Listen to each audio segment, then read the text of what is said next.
The answer is yes. We'll get it. It's fine. We do. Okay. That you get to just relax with. You don't have to do it. Oh god. Isn't it great?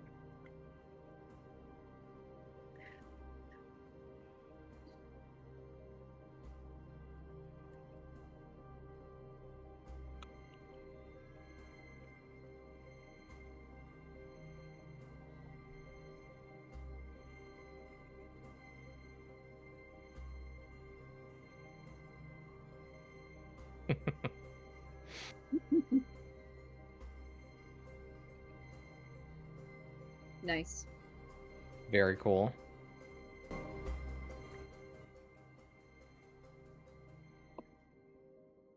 Hey. Mods are so much fun.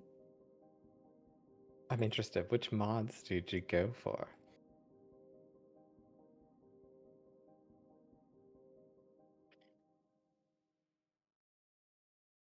Mm. Mm-hmm. Mm-hmm. Mm-hmm.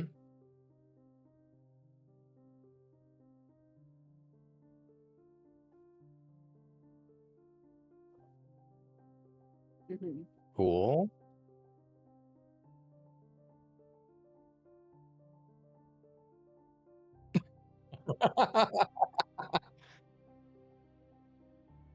Mm-hmm. Yeah. Nice. That's okay.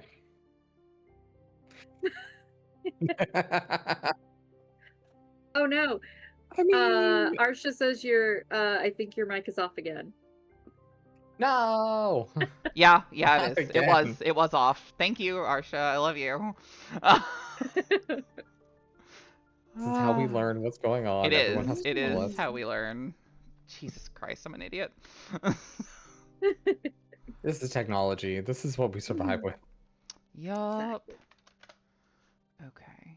Then I've already got suggestions. This is great. Of course Yay, you do. I'm Okay, excited. we are doing I'm excited. Dark Ages tonight. We are. We're getting distracted. Just thinking, trust me, it's fine. I get it. But today we do Dark Ages. Mm-hmm. We do. We are definitely doing Dark Ages. I am very happy to talk about nothing but Pathfinder until we do Pathfinder. But today we have to do Dark Ages. Today? What do you mean? You know what I mean. Just saying, I'm here for this. It's like unruly children. Jesus Christ. You're hurting cats. I mean, that's just running a game. That is 100% running a game. Yep. Okay, I'm doing like 6 things at once, and I'm not doing any of them well. Please?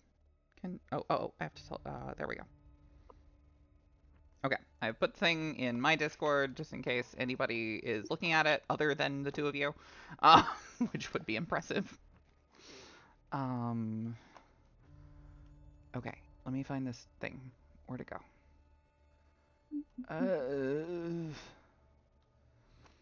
Did I tell y'all I realized that the sound I make more than anything on stream is It's a very expressive sort of exasperation. Yeah, like I was just, doing my thing, and I was like something random frustrated me the other day, and I did that, and I was like, I do that all the time. I make that noise like way too much. There's nothing wrong with that. We all have exasperated noises. It's very important. We do. It's charming. It's definitely charming. Okay, we got it all. We're all here. No, I want to find this fucking screenshot. Because otherwise I'll forget and I'll never send it. Okay, that's just a pile of dogs. That's really okay, valid. I'm going to take like 2 minutes, and if I can't find it in that time, I'm actually going to focus on what I'm supposed to be focusing on instead of... Okay, I found it. Copy image. Actually, I can just forward this. I just realized I can just forward the whole message. Forward to 100 million accents. There we go. That's my current verge. I put my water bottle in front of everything. Nice. Thank you. Fantastic. Thank you. Love the tattoos. Yes, Big- I love the shot with the fire. Right? I said that to I love Ellie. It that. was like, that is the witchiest I've ever had a character. Yeah. So, I don't think we can share that one on stream. yeah, no, I'm not gonna. I'm not gonna. Okay, let me get that there. But I could put it in my Discord if people want to see it. There you go. Yeah, that's an idea. Because, you know, Discord doesn't give a fuck. Nope. Okay. Not a single one. Not a single one. Okay, cool. Okay. Chat's up. Music's going. How is the volume for those who are listening to the stream?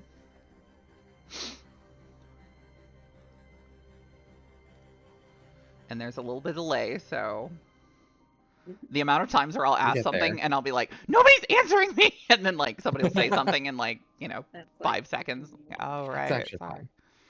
Yeah. I'm gonna a little quiet. Okay, I can do that. I can turn it up.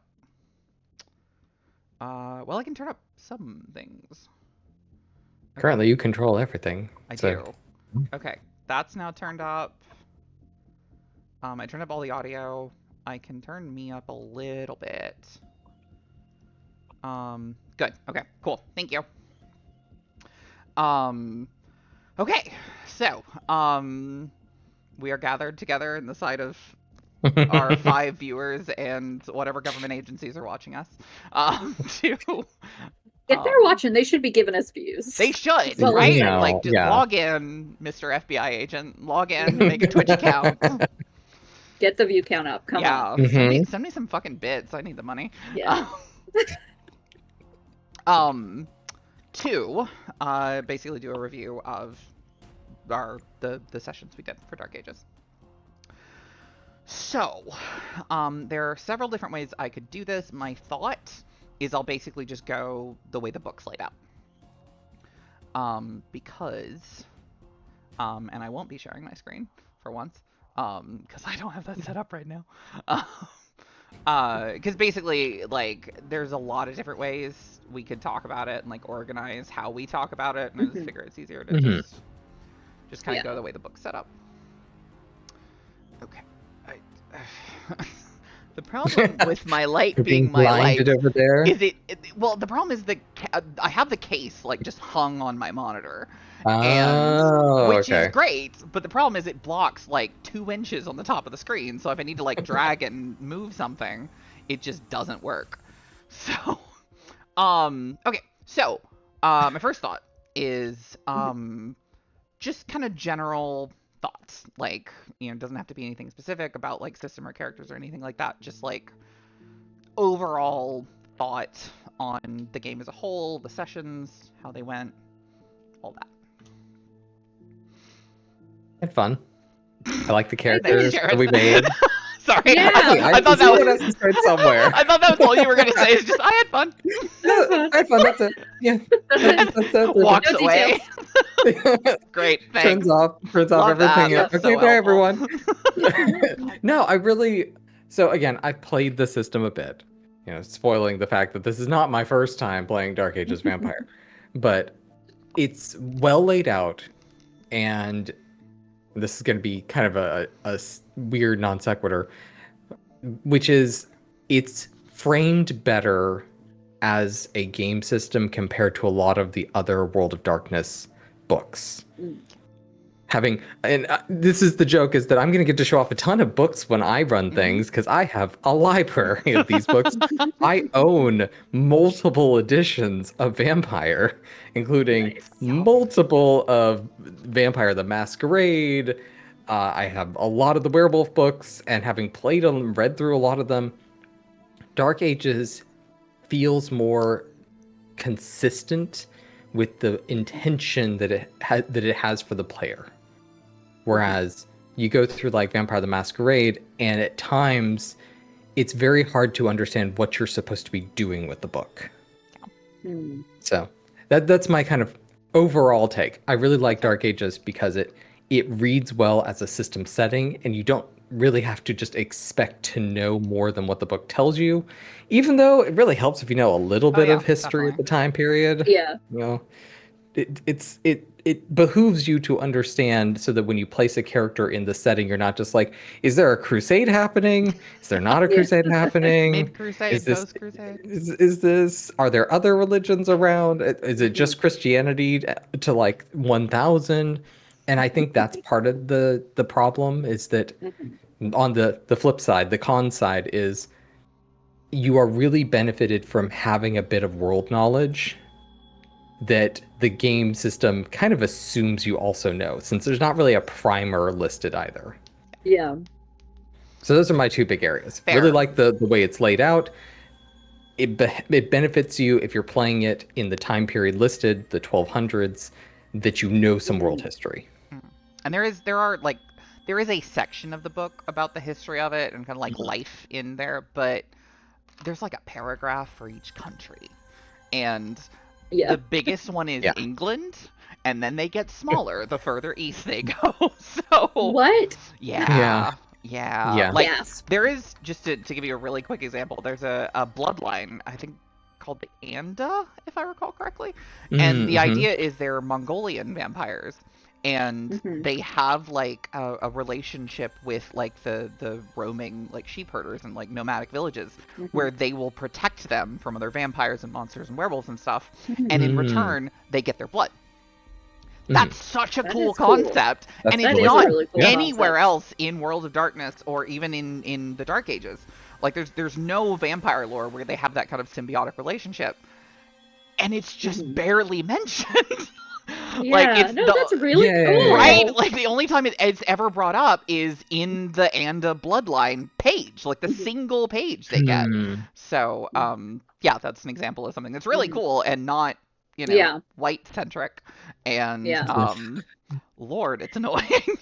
Yeah, Yeah, I can definitely see with Dark Ages, a downside is because it's this time period and because of how travel and everything else works and how your character is going to survive, in this system. Like having a non-European, vampire, if you're not playing in a non-European area, it's probably not going to work out. Yeah. I can definitely see how that can feel a little dampening and kind of on the character you can create. I will say I liked, once I learned how the character creation system worked, I liked it. I liked that it was pretty straightforward. Once I figured out, I was like, oh, okay, numbers, I've got the numbers now. I know how many dots to fill. And I loved that you have to build in flaws to your character.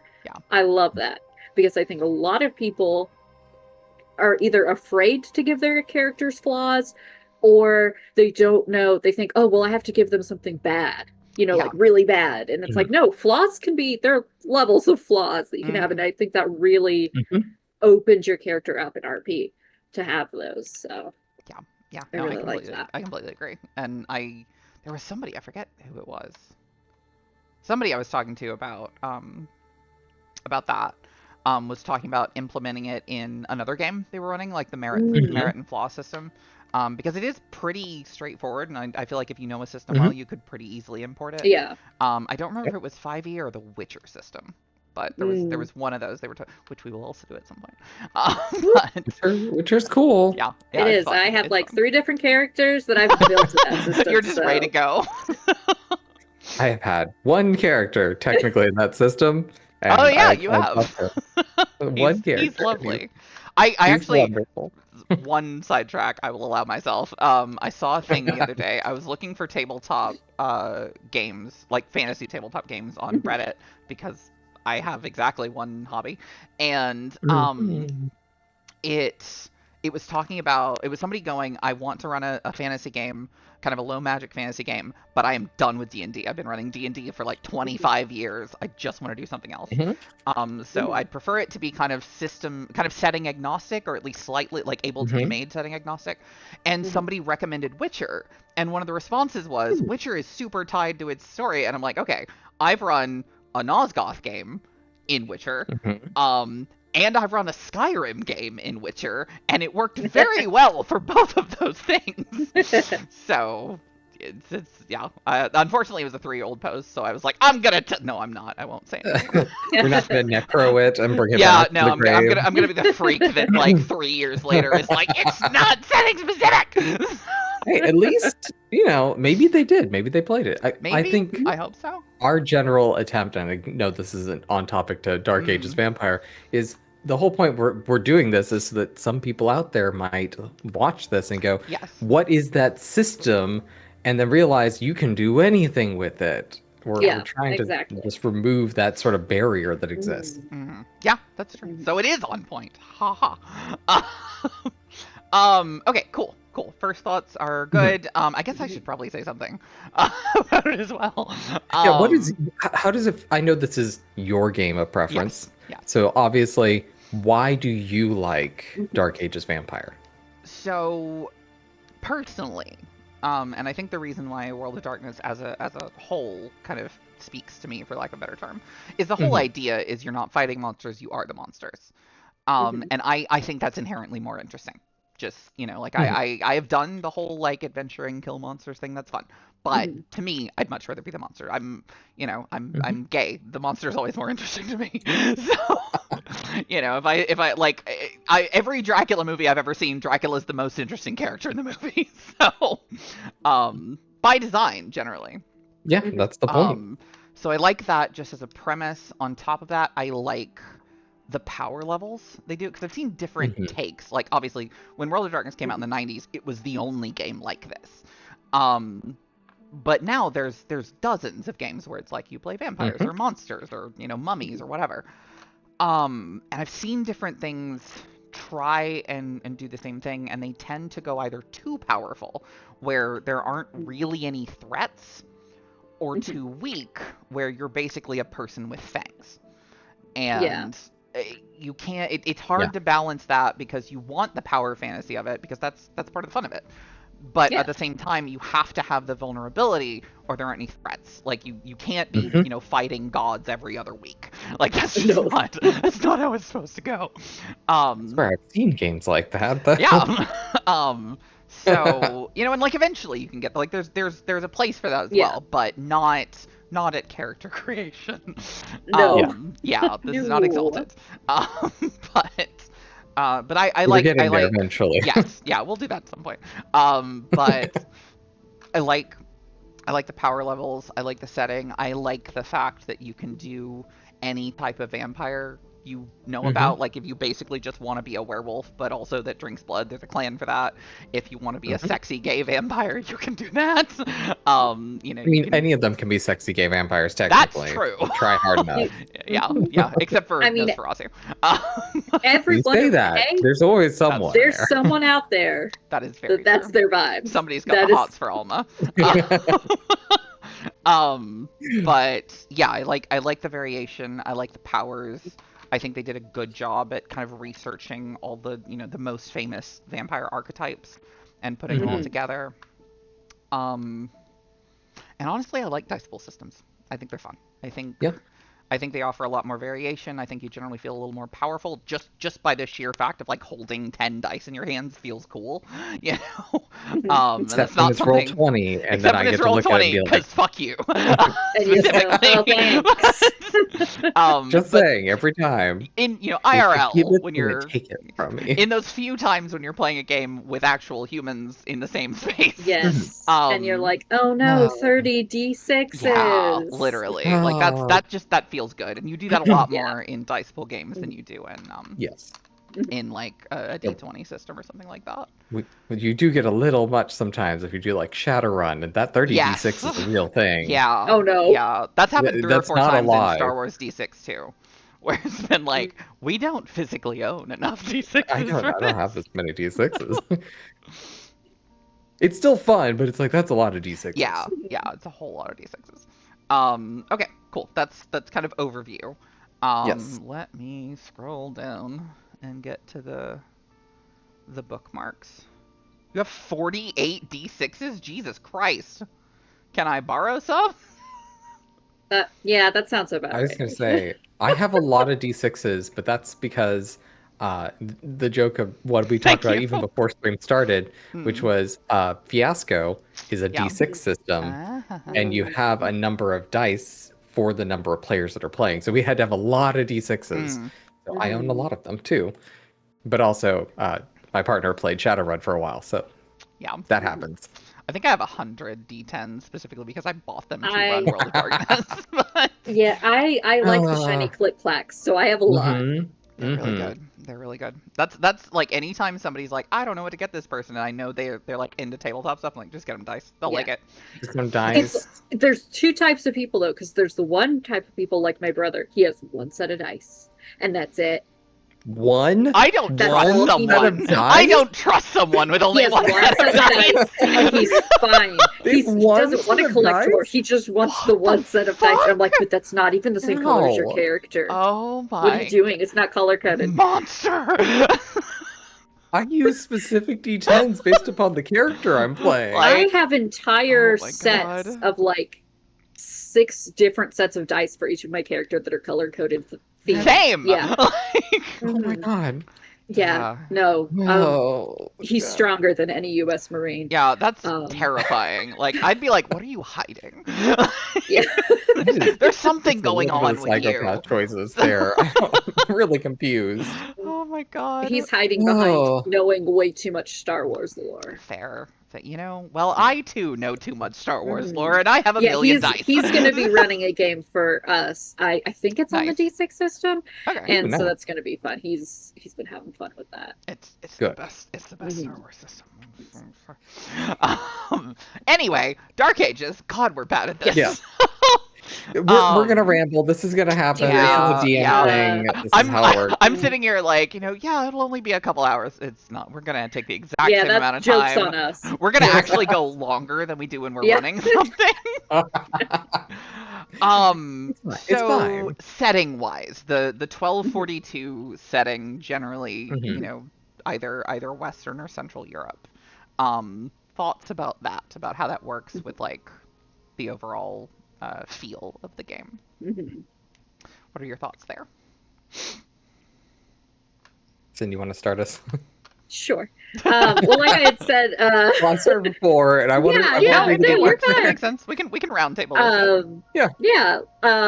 I had said earlier, the only problem with that is it's very much if you're in that area, this is the area you're going to have to play in, and this is, the area that you're going to have to make your character from, at least close to it,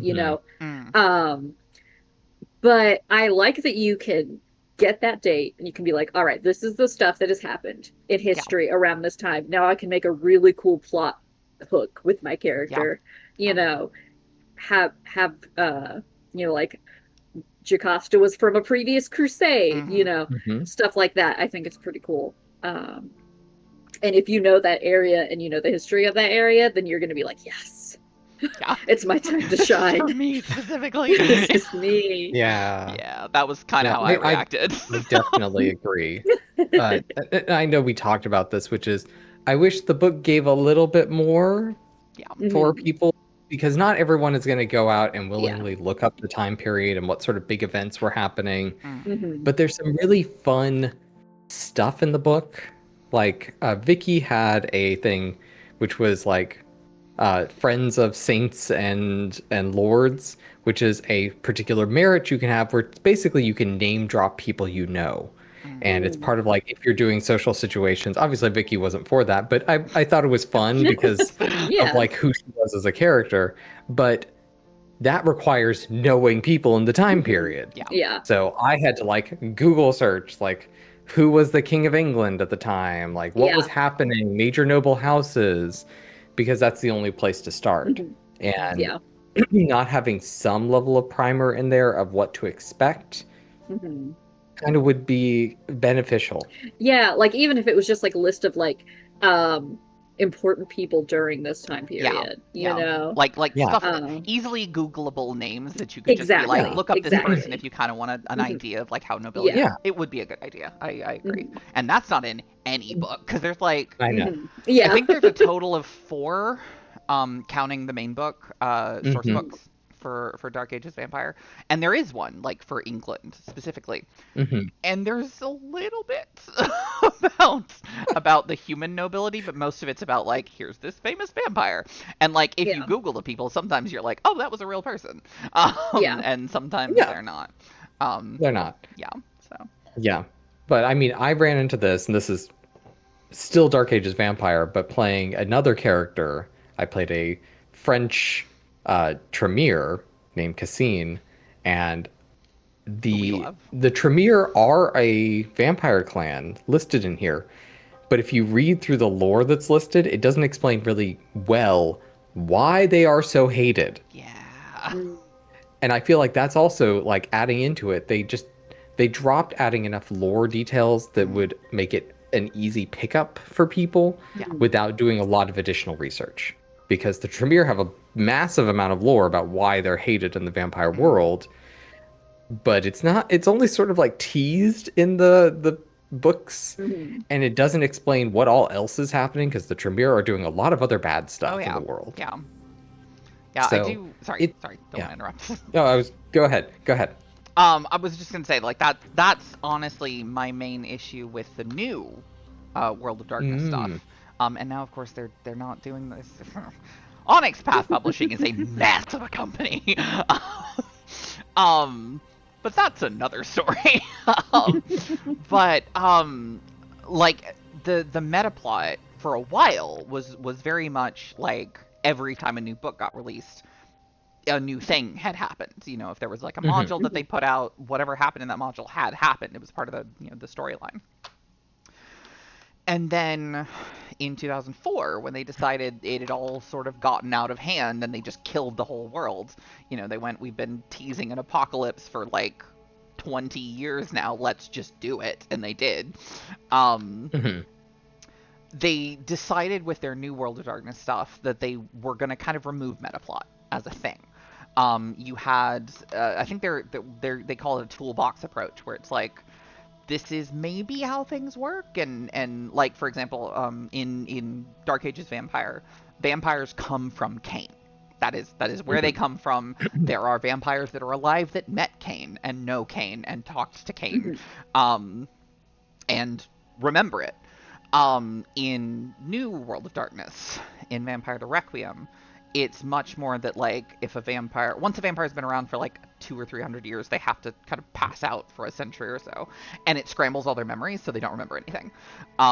So you never get these vampires that remember like the creation of the world or something like that. And then each clan has its own vampire creation myth. So there is no set meta plot, and obviously if you as a GM see one of those creation myths and go, I really like that one, you can make that canon in your world, but it's not a set thing. And then with the 20th anniversary editions, which is what we're using for World of Darkness, I feel like some of that stuck around. Like, because the meta plot was part of what drew me to World of Darkness. Like, I literally, the first time I found it, I think I was like 17, and I was looking for vampire games, and I saw it, and it was like, and the whole premise of this is you play monsters, and the world is ending. That each supernatural line has its own apocalypse event. And then they did it in 2004. And, like, the idea was cool, but the fact that they actually had the balls to go through with it and go, yeah, no, we're actually ending the world, is crazy. And so that's what drew me to it, and I like the meta plot. And then it seems like in the 20th anniversary edition, they still have it, but it's very watered down, and like if you don't want to include it, you don't have to. Like, I know the meta plot because I spend hours on the wiki and have almost all the old books. But for people that don't do that, for people, and it was really important to me when I was doing this game to just use this book. I didn't want to use any of the supplements. I didn't want to do anything else. It was just Dark Ages Vampire 20th Anniversary Edition and nothing else. Which we'll talk about later, some of the problems I ran into because of that. But yay. Yeah. But I feel like that is sort of tied into the newer stuff just in general. And I feel like that's a lot of words to say I agree. But it's an important like distinction. But it actually brought up a really good question that I really like right now, which is you talked about your first experience with Vampire, and I know this is going to be kind of like just general across the board, but Cinn, had you ever really experienced Vampire the Masquerade, Requiem, Dark Ages at any time previously? Or was this your first time hearing about it? I knew it existed, and I had wanted to play it. I had not yet, but I remember in high school, one of my friends had been like, we should play this game. And they like handed me a sheet, a character sheet, and were like, here's the book. And I was like, what do I do with this? No explanation. Just like, no worst introduction ever. And so, yeah, and I think it was either for Masquerade or Requiem. I couldn't remember. But I looked at it and I was just like, I mean, yeah, sure, I'll look at it. And I was like looking at the clans, but we never got further than that. Oh. But I remember that being like, oh, that's cool that there's a game that you can just be cool vampires. That's fun. And then, of course, the age of Tumblr and everything else was like, hey, there's this vampire game. And I was like, well, I do enjoy vampires, but I've never played it. So I was really glad that I got to. Yeah, I'm glad to hear. Yeah, it was one of those things, bringing it up. So I have a weird story about my first experience because it's not actually vampires. Really? Yeah. Okay, I don't think so. This is like 15 plus years ago. So right around when I was 20, I had a whole bunch of groups of friends that were also connected with my brother, and they were playing a Pokemon game. And their GM loved World of Darkness. Wait, a Pokemon game? Yeah, okay, exactly. All right, sorry. Please carry on. Not joking. This is 100%. Okay. All right. They loved World of Darkness, and so all the characters were created in Vampire the Masquerade. Okay. So my first time ever creating a character in Vampire the Masquerade was for a Pokemon campaign. What the fuck? That's beautiful. Which is to say, you can do it. Oh, it's a very versatile system. Yeah. Wow. I wish I had known that whenever I made my own homebrew Pokemon game. Yeah. The main thing is you just don't choose a clan because then you're not actually a vampire. But like the system, and this kind of goes back to things we like about it, is you have abilities and you have skills, basically, which is the core of a lot of game systems. And you've got a wide array of different types of your abilities, and you have a wide array of your different type of skills, and you can mix and match about how they work. And a DM could sit there and say, in this situation, you know what? You're trying to talk to this person.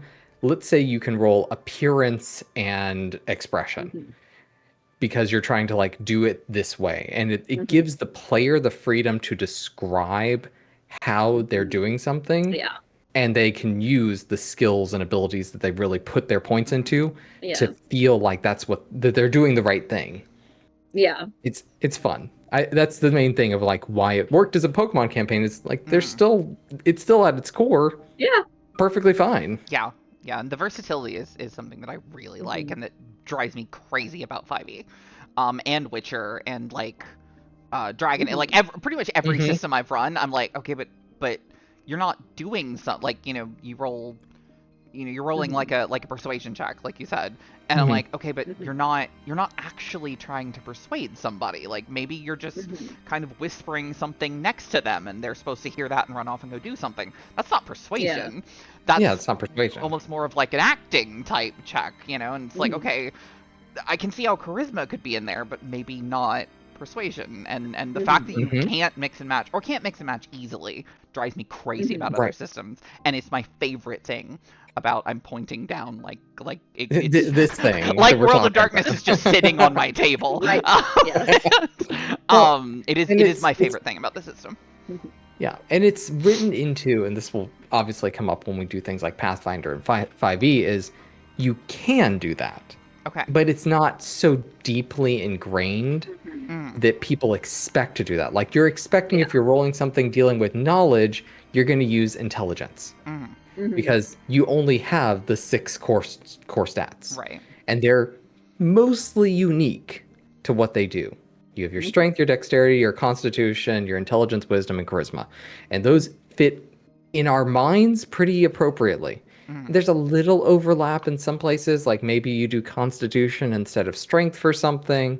Maybe you're using your wisdom instead of like a charisma or intelligence. But in general, you do one thing, it's always going to have that one particular ability score associated with it.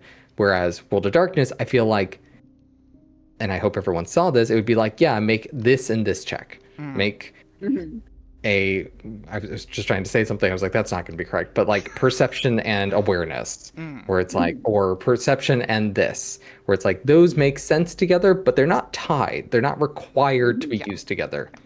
Yeah. That's a fun just part fit about together in that situation. Exactly. Yeah. I think in our game, the one I can think of off the top of my head is there was a point, I believe, where Vicky made an intimidation roll. And it was, I think you used strength or stamina or something like that. Like, because you were way too far. Like, it was when you were, sniping people from the other side of the world. Yeah.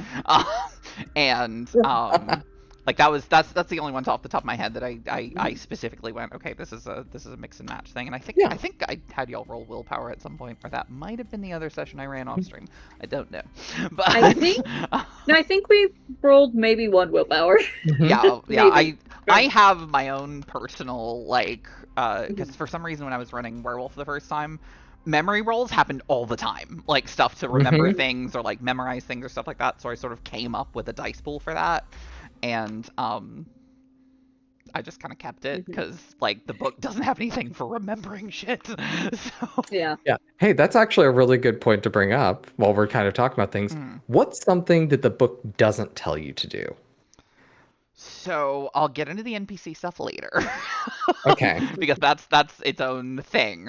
But there are like memory is the main thing that comes up a lot. To me, having a number for willpower it's just there. And a lot of times in the books, if it's used as like a difficulty for another role, like if somebody's trying to do something to you. But I'm like, why not just use that pool for something? Like if you're doing something and it doesn't warrant like the mechanical spending of willpower, just roll that. Other than that, I'm trying to think of pools that don't exist. It's pretty good. Enigmas is there for no reason. But I was gonna say, are there any skills that don't really that just never get rolled very much and like never get rolled, even though they make sense? I feel like etiquette is one of those. Yeah. Etiquette, I feel like, Cinn, when you were talking earlier about like if you weren't from Europe, if you wanted to play a vampire like from Africa or from Asia, I feel like that would come up more. And like in the Dark Ages game you and I did, we would like if you'd talked more, we would have done that. But y'all kind of avoided people. So but I feel like that's mostly for like I also just don't run games with much nobility generally. But like if you were trying to, introduce yourself to a prince, I think, if you're trying to meet a prince or like a high level vampire or something like that, like if y'all had cared when you were meeting Isabel, I might have had you roll that, but neither pair did. No. Not especially. So, the alertness awareness dichotomy, for lack of a better word, is kind of pointless. Awareness is supposed to be physical awareness, and alertness is physical awareness, and awareness is supposed to be spiritual awareness, which is it's kind of like it's like those games like GURPS where you just have a skill for everything, and I'm like, you don't need that. Like this isn't that kind of game. Yeah. So that's that, and Enigmas. Yeah. Enigmas never roll Enigmas. Yeah. You have Enigmas. The Enigma Except when wasn't you do. Except I didn't put anything in Enigma because I was like, that's not important.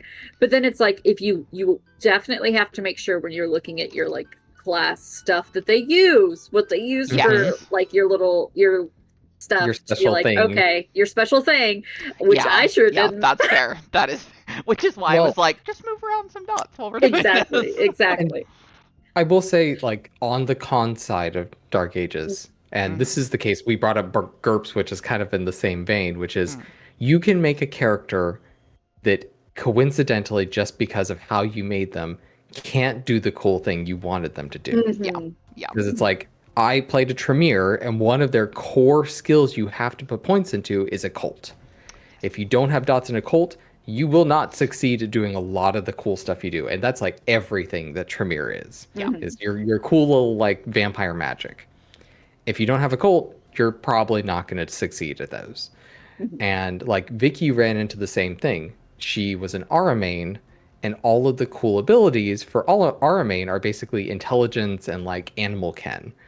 And I didn't play her as a very intelligent character, which meant I would have had like a dice pool of like 2 or 3 to do the cool stuff. So you run into the same thing that it's not just with vampire, but because it's built into the character generation, you require a bit more forethought looking ahead at what powers you want to invest in.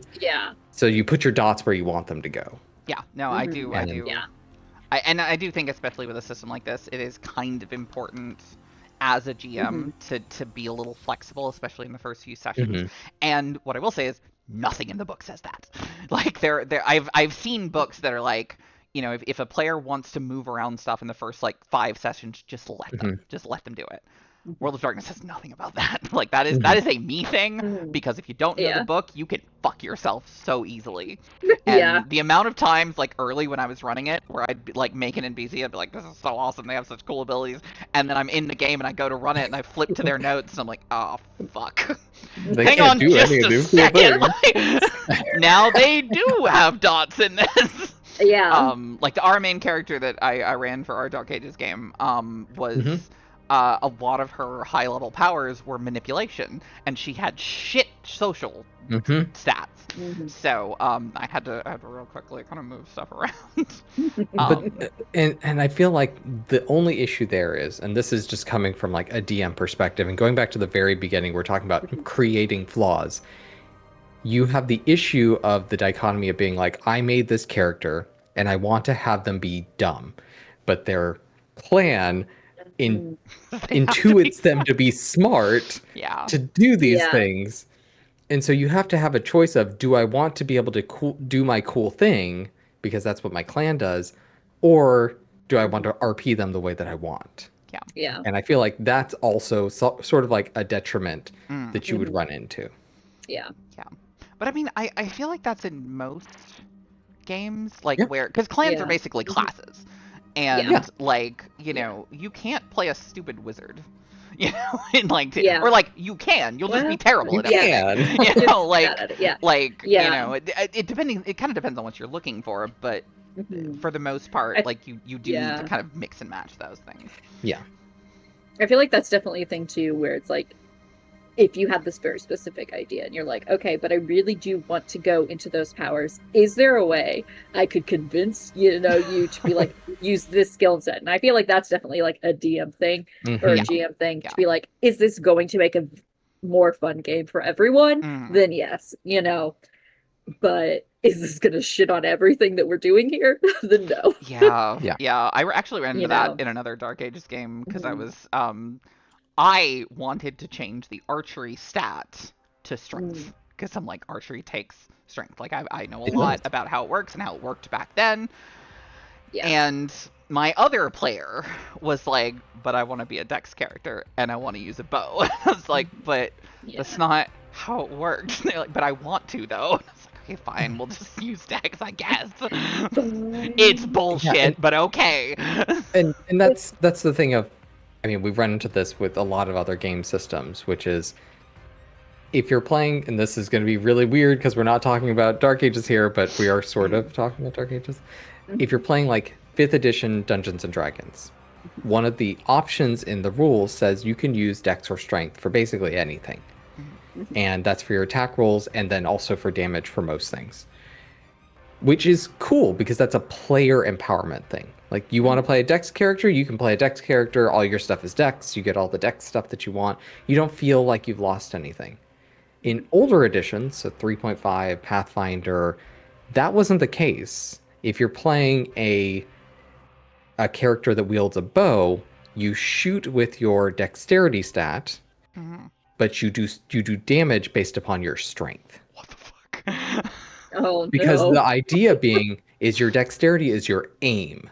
Your strength is your actual draw how damage. hard you were able to, Huh. okay. Interesting. And one of the things that players oftentimes, especially now that they have 5th edition, look back at Pathfinder and they'll say, well, why didn't we just homebrew that and say you could do dex to damage for archery? It's like, because that's not how they imagined the ability scores working.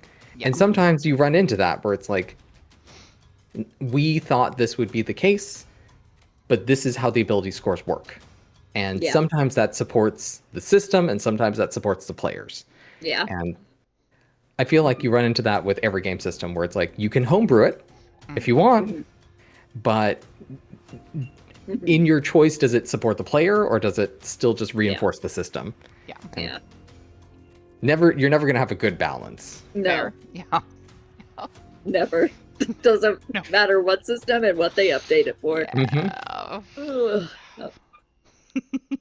I do feel like this Which is system is a little long-winded, but more still. player focused, personally, than a lot of games I've played, where a lot of systems are just like, we're gonna fuck you up so badly that like especially Witcher, where the combat is just horrific. The combat in Witcher is punishing. Yes. Like, you are meant to do like one fight a month, and then you go home and you heal for the rest of that month. You go in, take a nice little nap. No, yeah, like there's supposed to be like a month break between sessions, and I feel like World of Darkness is much more like player empowerment. Like, the powers are supposed to make you feel strong. You know, and the enemies have those powers too, but it's less about, it's less about, like overcoming some horrific obstacle. Again, you're not slaying monsters. It's more about using your abilities in creative ways to overcome the situations you run into. So, my hair is awful and I hate it. I'm not uploading this stream. It is terrible. I'm blurring out my box. The rest of us will support it. It's fine. We'll be here. Yeah, thank you. So, next, character creation. And I know we talked a little bit about this, but how do y'all feel about the way that character creation worked, the way it was set up, the way it's laid out in the book, all those things? I like it, but the detriments that I've already talked about kind of stand, which is there is an example listed in there of someone basically creating a child vampire, which is kind of weird. I don't know why that they put that picture in there too. Yeah. It's a little weird. Why. Oh no! It's again, I don't know why they're describing them that way. We may know, we don't want to know, Cinn. Exactly. We wish it does walk you through a narrative idea of character creation, but there's a couple things here. One is, I played enough vampire games to say I never remember nature and demeanor. Oh, damn. I almost always have to ask which one improves my willpower, because though it says it, it's not very well defined. The second part is, I hate game systems where it says, now choose this thing. It's on 300 pages later. Yeah. And then flip back once you've made that choice. Yeah, when you're done, come back here. Yeah. I'm like, no, I agree. Okay, how many copies of this book do I need to have? Do I need to have like open physical tabs open parts everywhere? Yeah. Exactly. Because I've run into that in plenty of games, and I'm not saying this is just Vampire. Obviously, almost every book is designed with these sort of problems, but their list is very small. They could have just been like, choose your nature and demeanor. Here's the list. Yeah. And then move to step 4 afterwards, and they could have done that. Well, and they have a summary. Like, there's a summary in there that's like, here's everything. We're not going to describe it all. We're just going to put a tiny little description, and then you'll have the mechanical stuff later. They could have put the summary at the top, and then the detailed stuff later, and they didn't. They didn't. Yeah. And no, I agree. Again, that's the like, I run into that in every game system. Obviously, I'm making a character in Trinity. Yeah. But like, Pathfinder has the same issue. Where it's like, choose your class. Now you've got your class. Choose your spells. Where are the spells listed? In the back of the book. At the end of the book. At the end of the book. And it's like, okay, well, you can either wait or come back to that list. And by the time you've made your character, it's like, oh, I forgot to choose 3 spells. So this is not just to Dark Ages, but that is one place that I have an issue. But that's a pet peeve rather than just design. Yeah. Especially in a system where you do need to think ahead. For your character, to make sure you have your stats in the right place for them. I definitely, when you're having to flip back and forth and you're like, I don't remember, wait, what were the ones I needed for that? And you can definitely, it's a little frustrating. Yeah, same thing, where it's like, choose your clan. Where are the clans listed? At the start of the book. Where's character creation after the clans are listed? After the clans. And then you get to the very end and it's like, go to your road. Where's the road? Way back at the beginning. Where's the road? Way back at the beginning. Where's the mechanics for how roads work? Kind of in the middle. Yeah.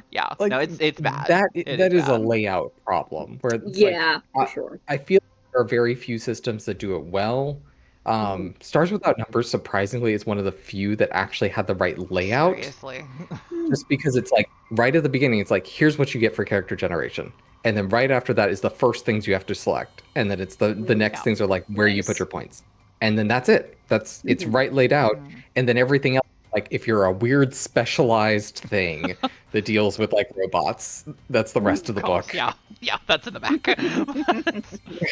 Like, that's not going to be everyone, but if you do have that, there's the rest of it. But like, it's one of the few where it's simple enough they could just lay it out. But yeah, I feel like this ran into the issue where it's like, layout is kind of weird because they were like, let's go full hype. We want you to see all the cool clans first. Yeah. And then you're like, yeah, but how do I create a character? Yeah. And then it's like, now we can tell you how to create a character. It's like, okay, but now I don't understand powers. And it's like, we can show you that too. Way further. down there. Yeah, we'll get there, but first. I promise. Yeah. So my pet peeves again. Fair. Those are all not bad. They're just criticisms. And I mean, I feel like those things are things that are going to bother you, whether this is the first game you've ever done or if you've been doing games for 100 years. Like having to dig around in the book and go, okay, this goes here and this goes here, and I'm grabbing this, and like, especially if you're using like a physical book where you've got like 6 fingers in the book to try and hold your place. Okay, is it this one? No, is it this one? Oh yeah. So those are my gripes. I think beyond that, it still is. It takes you step by step. Yeah. Once you get to the spot where you can go step by step, it takes you step by step for sure. Yeah. Cinn, anything specific you had? No, nothing really to add to that. I will say though, I still have no idea how damage works. I just let you do it. That's fair. You were like, here, get rid of these, or put a. I was like, sure. Okay. Works for me. Now doing this. You could have been like, you're dead, and I would have been like, okie dokie. All right, I'm dead now. Which I did with Vicky. Yeah. Yeah, she was doing bad by the end. I'm honestly going to tell you, I almost had Mads stay in the house. Because I almost had Mads just be like, guess this is it. Looks at camera, shrugs. Yeah. This is how we go. Yeah. That's all, folks. I think part of that though is I didn't read the damage part. And that's fair. You're like, we're gonna go through this when we play it. I was like, awesome. Yeah. and it happened. Yeah. It happened, and you know what? That was fine because it was something I didn't have to think about. It's kind of a personal thing for me that like when you go into a game, you need to know a little bit about the setting. You need to know the basic, like the stuff you're going to be doing all the time, which is skill rolls. That's it. Yeah, you need to know how skill rolls work. Yeah. You're going to be doing those 99% of the time. And you need to know how to make a character. And that's it. The rest of it you'll figure out. The GM needs to know it. But the actual player, you can know fuck You'll all get it as you about go. exactly. Like you'll figure it out. And honestly, my spouse has been playing World of Darkness with me since before we got together, and they still don't really get how damage works. So, like, glad I'm not alone. Yeah, like the last game we were doing, I was like, okay, so this is how you roll your damage, and they're like, okay, but what gets added to that? Okay, you do this, and that's like, yeah, it works. Like as long as somebody knows, it's fine. Exactly. This is why I don't play melee characters in World of Darkness. Then I never have to worry about this. Because the ability will just say, like, roll these dice, you're fine. I'm like, cool, that's all I need to do. Yeah. That's fine. Yeah. I'm trying to resist the urge to tell you how damage works. Because you don't need to know this. That's part of that Enigmas thing that we never put points in. Exactly. Except the fact that we will be doing many other World of Darkness games, so eventually it'll be a thing. Eventually, I won't have to ask how many dots. Yeah, that's fair. That's fair. We'll get there. Okay, yeah, character creation wise, I don't think y'all have said anything that I don't agree with, or also have an issue with. Merits and flaws are things that annoy me the most. Because the problem is, every World of Darkness has a version of that, and in some, it's like, you get 7 points, this is how it works. In others, it's, if you want any merits, then you have to put an equal amount of flaws, that's how it works in this game. I dropped the flash drive I was fidgeting with. Oh no, the fidget toy. Exactly. Fortunately, I think I have a spare. D20 werewolf has, you just get 7 points. Yeah. And you can get like up to 10 if you take some flaws. Yeah, it's something like that. You get 7 points, and then you can get more points if you take some flaws, and they just sort of add to your points. I think that's how Renegade works too. Yeah. Like it's different in every single one, and I don't like it. I wish they had just stuck to a system and done that. It's like multiple actions, which we will also get into. Oh boy, talking about things I still don't understand. Yeah, that's still don't okay. understand that. That's all right. But yeah, other than that, I think character creation is relatively good for a tabletop game, personally. Yeah. For all of the criticisms we have, I feel like they're all just kind of normal stuff most game systems run into. Yeah, it's going to be a criticism we'll have in most of them. Yeah. Like, I will say, having played something like GURPS before, which is the generic universal role-playing system, that is a harder game system to make a character in than Dark Ages Vampire, by far. This game system at least takes you step by step. That is one where they throw you into the deep end and are just like, I'm sorry, did you want to have skills? Here's a math table to figure out how how many points you have to put in. Yeah. Because it's a build up system. You basically have like 70 points to build your character with that goes into everything. Like, oh, you want to increase this, it costs this much. Skills cost a certain amount to buy the skill. Horrible. And there's a math table that's like, my brain is already melting. That's the one thing where I was like, I hate this. I hate this so much. Yeah. Once you understand it, it's only marginally better too. So. I was gonna say, point buy is fun unless there's too much of it, and it's like, that one is a lot. This Dark Ages has the same fails that pretty much every game system has, but it doesn't make it bad. It just makes it the same. Yeah.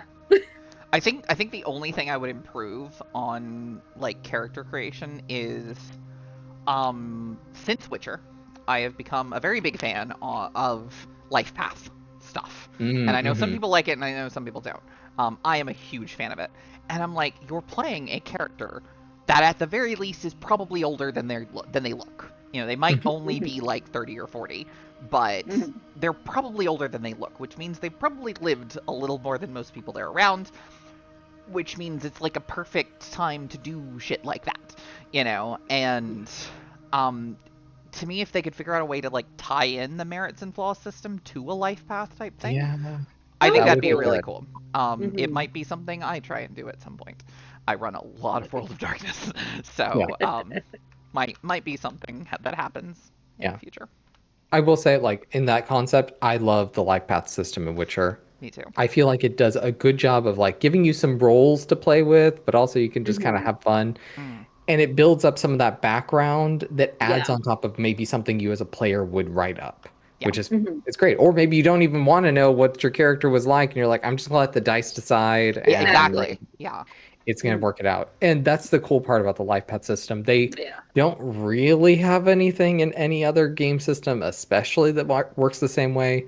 Obviously, in 5th edition, with one of their books, they added basically like a similar sort of setting that kind of came out of Matt Mercer's like ideology. Heroic Chronicle thing? The Heroic Chronicle. Okay. And I adapted it into my own campaigns as well. And it's less, it doesn't drop in as well as like Life Paths does. But it still gives you characters in your background that you can kind of like pull on. It gives you events that can really kind of give you some extra flavor.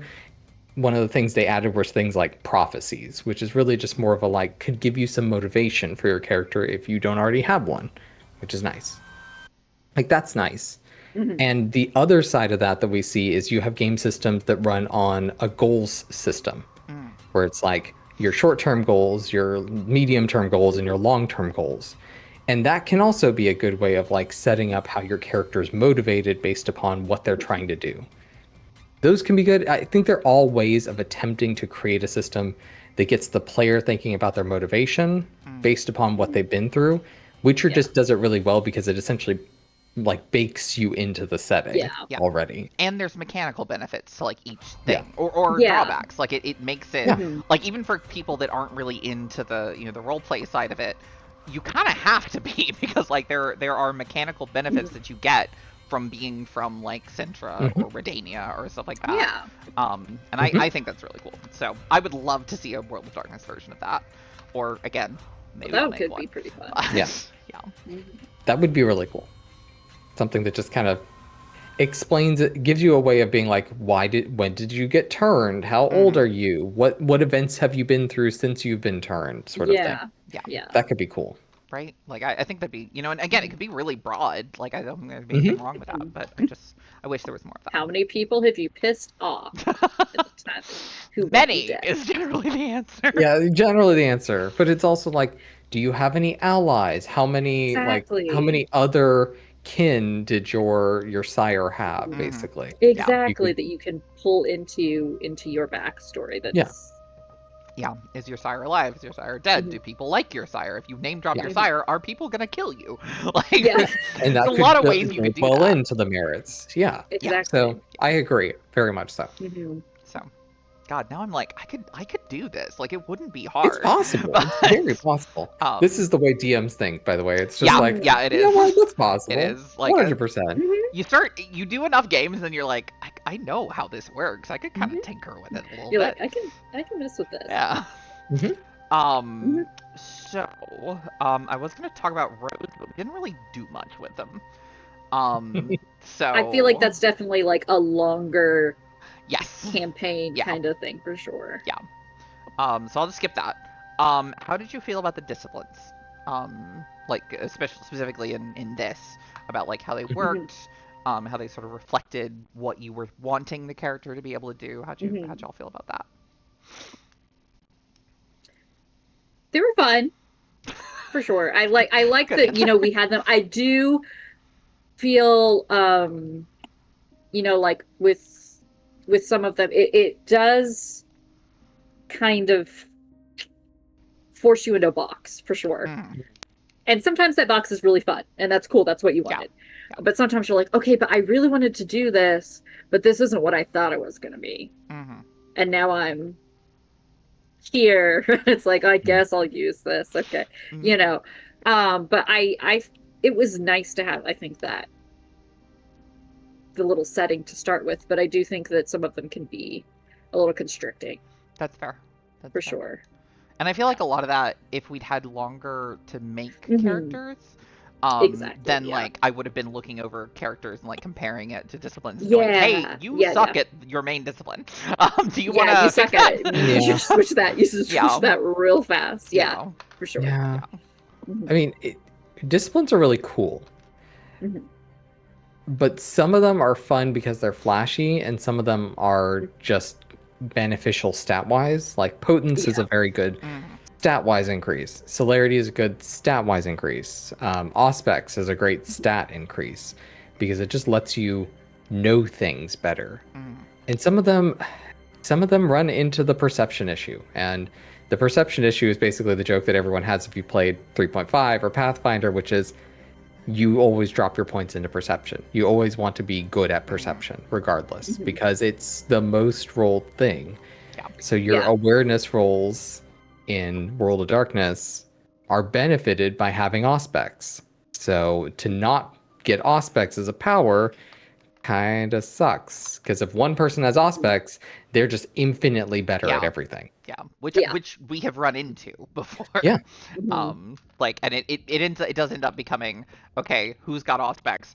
You roll Mhm. alertness because no one else, Mhm. like, Because there's no they're like point more to it likely, otherwise. considerably Like, Yeah. more likely one to dot in Auspex is like you can hear like a mouse sneeze. Like it Yeah. literally Yeah. says that in the Yeah. rules, and at that point it's just like nobody else needs to really bother. Yeah, and it's also sort of an iconic vampire thing where it's just like you have better senses than everyone else. Mhm.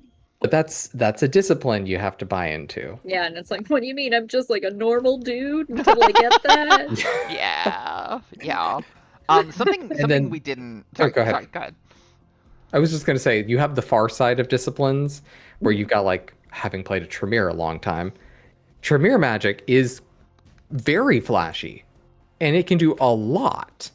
Mhm. And that makes you feel really cool. And then if you have one person that only gets to swing a sword one time, Yeah, you're not breaking the issue of like in D&D where the warrior, the fighter feels like they don't get to do very much and the wizard's just doing all the cool stuff. Mm, So I Mhm. feel like you still also run into that in World of Darkness as well. Yeah, yeah, definitely. I see that. Mhm. I'm trying to remember what I was gonna say, but I forgot. No, I did Oh, this. oh, I remember.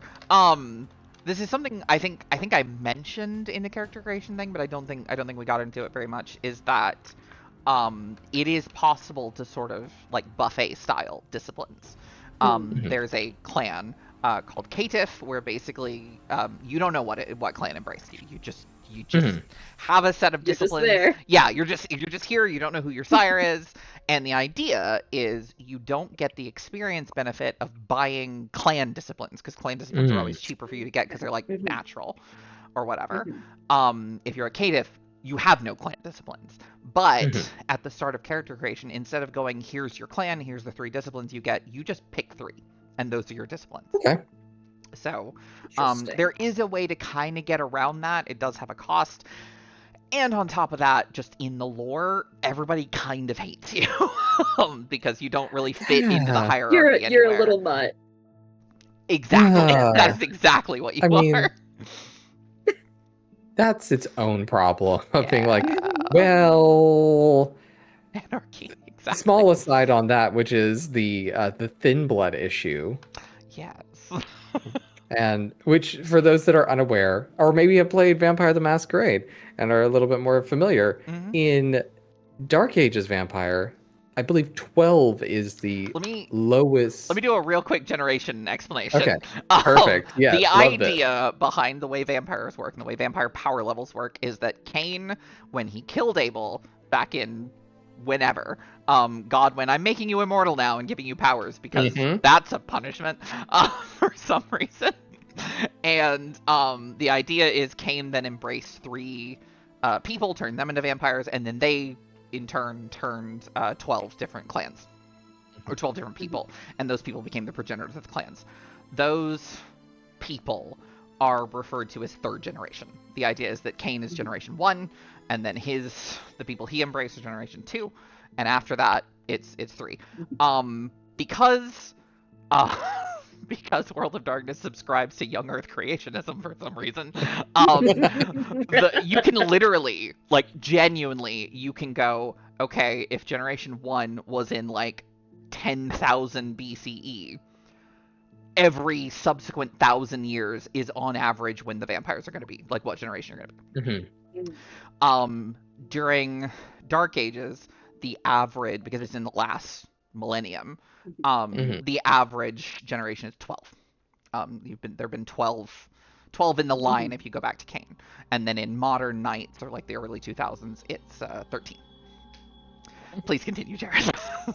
Well, and the issue is, because we joke about this, in Dark Ages it says if you would be a 13th generation vampire, you're still a vampire, but you're sort of like not supposed to be a vampire.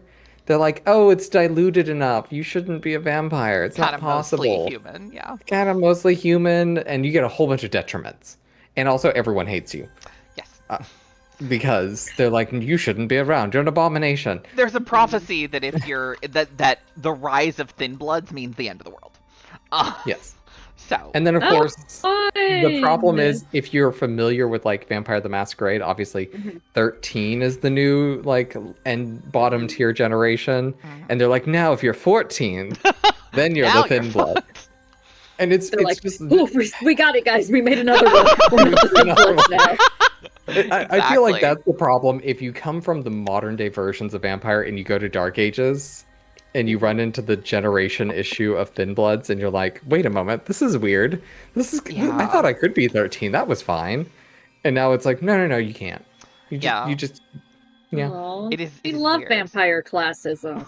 Right? And like in Masquerade, being a 12th generation vampire, you're a little more powerful than most of the other vampires.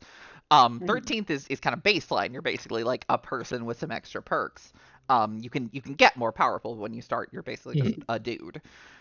And then in Dark Ages, it's no, if you're 13th generation, you can't sire people. You have a lower blood pool, like, and everyone hates you. Like you have a harder time ghouling people. Like it's there are all these downsides, and then the real problem is if you're doing like I like to do and go, okay, we're gonna take these same characters and we're gonna move them forward like 200 years in the future. Then it's like, do we keep those weaknesses because they're not a thing? They're not a thing. You know, if you're making a character in like the 1800s. So it's weird. That is a weird thing, and I'm glad you mentioned it.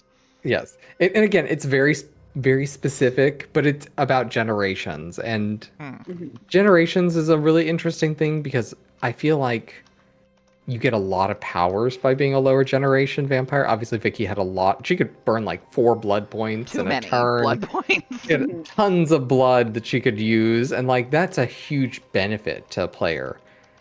On the other side, it's like, but do you really get much else from it, or are you just min-maxing by making yourself a lower generation? Yeah.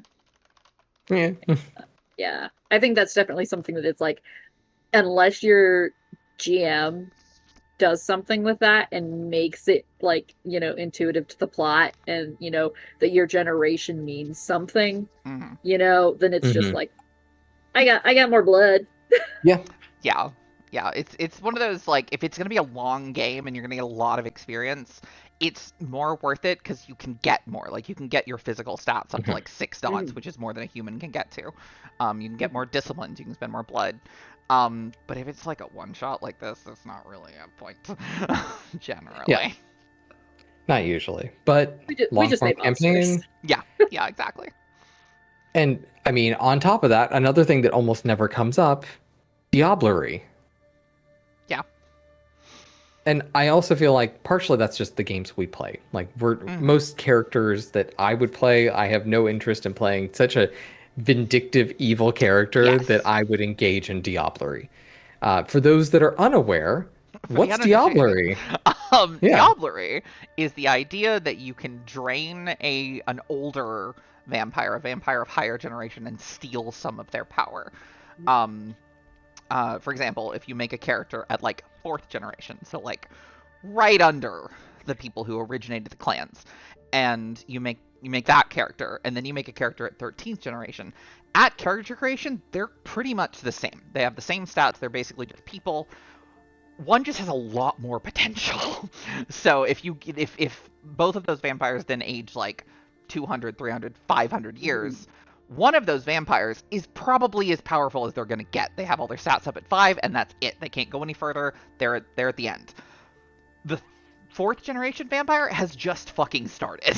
Like, they have so much more they can do. They have so much more they can learn. They can get so much more powerful. The idea is that is how a 13th generation vampire becomes a 12th generation vampire, or a 10th generation vampire. Is you find someone who's older than you and stronger than you and has a lower generation, and you drain them. You suck out all their blood, and then you get some of their power. Generally, it's not a 1-to-1. Like if it's a 13th draining a 10th, for example, generally that'll just take you up to 12. It's not going to take you all the way up to 10. Unless they're like a 6th generation vampire or something, then generally you get a few. But you're not going to get all their power. You just get some of it. Yeah. So that's how it works. It's a whole like side thing where they can sometimes take over you because they're really, really powerful and really, really old. So they can just go, cool, this is my body now, thanks. Which, the reason why I bring it up is that it means, just like you said, which is that when you create your character at character generation, you're kind of already setting a limit for how powerful they could eventually be. Yeah. And for those that are interested in min-maxing in something like Vampire, they might be like, well, now I just need to Diablerize someone of a lower generation and just get myself up. What prevents a player from just assuming that's how they're going to level up their character in the future? 2 things. 1, it's going to fuck up your humanity, or your road, which is the only way to stave off just eating everyone, and then humans find out you're a vampire, and then you die. So that's 1. Every time you do it, you're going to lose some humanity. Depending on how bad you are at it, you might lose a lot of humanity. Or road rating in Dark Ages. It's the way you stave off the beast. That's reason 1. Reason 2, it is horrifically illegal in vampire kind. If you are discovered doing it, they just kill you. They will initiate something that's called... Exactly. They'll initiate something that's called a blood hunt, and basically that just means the sheriff of whatever city you're in will go, hey, this vampire's free game. So if you want to Diablerize them, have fun. And then every vampire in the city is out to get you. But then, is the person who Diablerizes them, are they now a criminal? No, because there's a blood hunt on them. As long as there's a blood hunt, you're fine. There's no issue. And the sheriff's like, oh gosh darn it.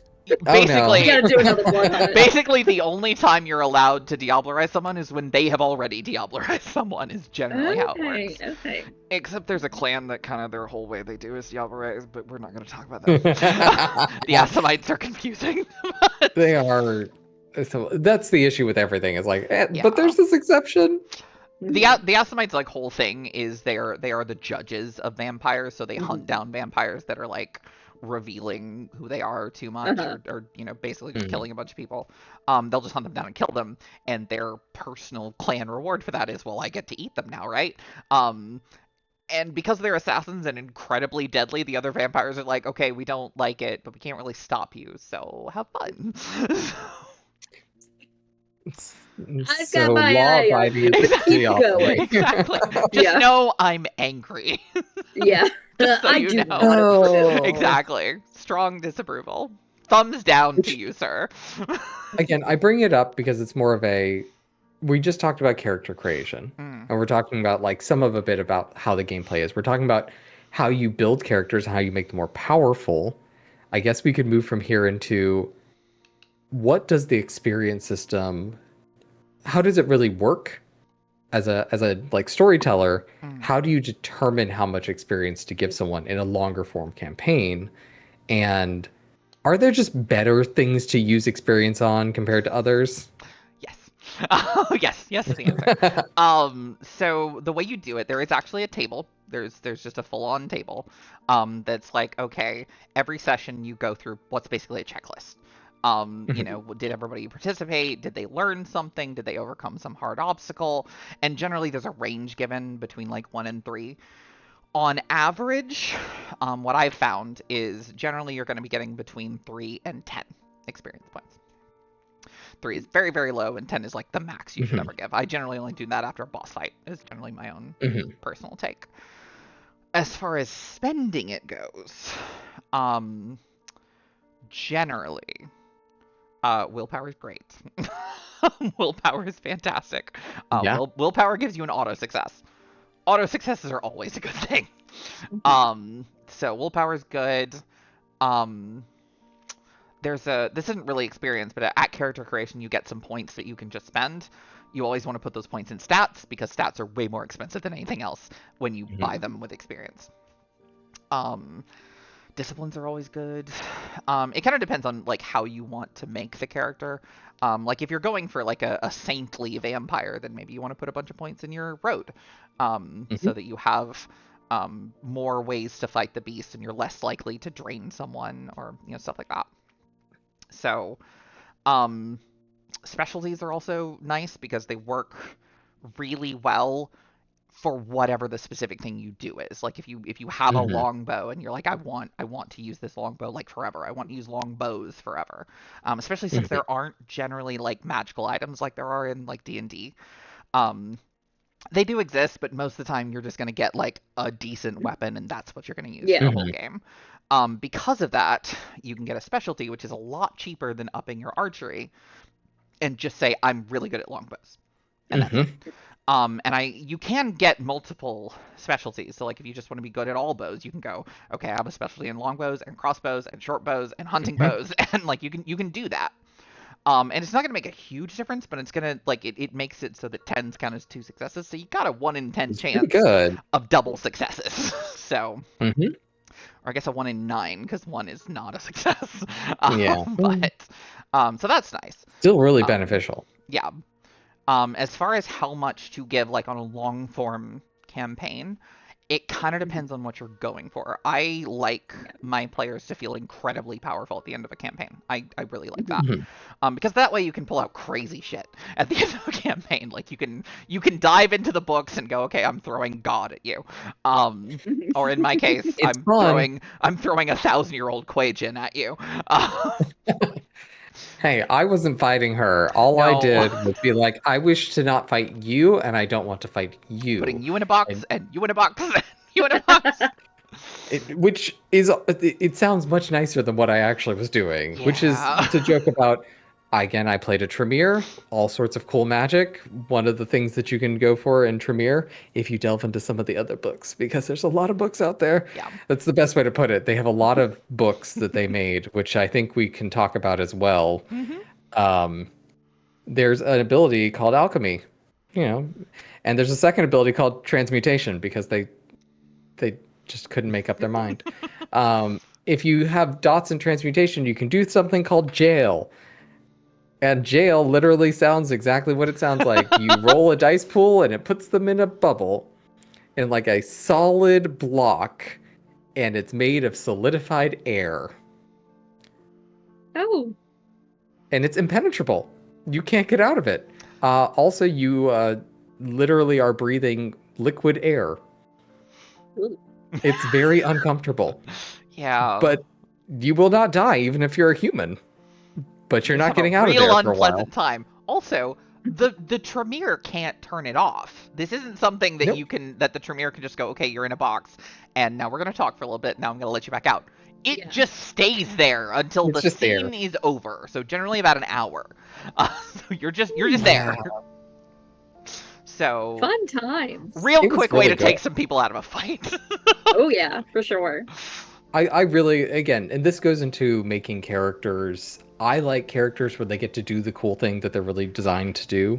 So I invested heavily in all the Tremere powers, and I had a ton of different like paths that I had invested in. Like my main one was essentially telekinesis, but I went from there into like water manipulation and deep dived alchemy, and there were some other things like the ability to make our travel much faster. Yeah, that happens. That did happen. Which was definitely my fault. Gotta be salty about that till the end of fucking time. Yeah, this should take you about 15 days. No, 2? Take you 2 days. Okay, cool. 2 days. Let me just remove 10 pages of notes because I don't need that anymore. And these like 15 cities that you were gonna cross, yeah, you see them as you go past at 30 miles an hour. 30 mile per hour like Lamborghini flying across the road. No in rest. the 1200s. No, you could just do it. Now, oh, God, I hated that. That was so. As a frame of reference, I didn't read my power ahead of time. We were discussing it a previous session, and we were like, "This sounds like a good idea. We would, we need to move our characters faster. We're being attacked. It makes sense." So I took the power, and then the next session, I'm reading it, and I was like, "Uh-oh, oh no." Yeah. And we discussed it. And I was like, "I can pull this back. We don't have to do it." But we were like, "No, we're gonna keep." I was like, "No, you got it. Let's just go with it. It's in the book. It's in there. I couldn't think of a reason why your character wouldn't have taken that power. Because the problem was, I read it as you can go 30 miles in a day. Like instead of like the 20 miles you generally get for like horseback or caravan or something like that. I was thinking you get 30. Pretty good. Little boost. No, it's you can go 30 miles an hour for like however many successes you roll, which like it's got like 10 dice in this, so it's generally 8-ish successes. Yeah. And then you can just do it again because you don't need to rest after. You don't need to rest. It literally says after it's done, it's as if they didn't expend any energy. Nice. Including your mounts. So if you have horses, they also come out feeling like nothing happened. Yeah. Which is crazy. But again, that's the fault of like not reading your abilities before you invest points into them. Yep. Anyway, so off topic. Sorry. So that does lead me to another question, which isn't really this game, but it will. I think it's useful to know going forward. When I'm making a character, like in order to be pleased with how a character has turned out, pleased was a weird word to use. I'm sorry. In order to be satisfied, let me say that instead. In order to be satisfied with how a character turned out, in my mind, there needs to be one thing they're really good at. And I want them to succeed at that thing. They don't have to always succeed at that thing, but for the most part, I want them to be good at it.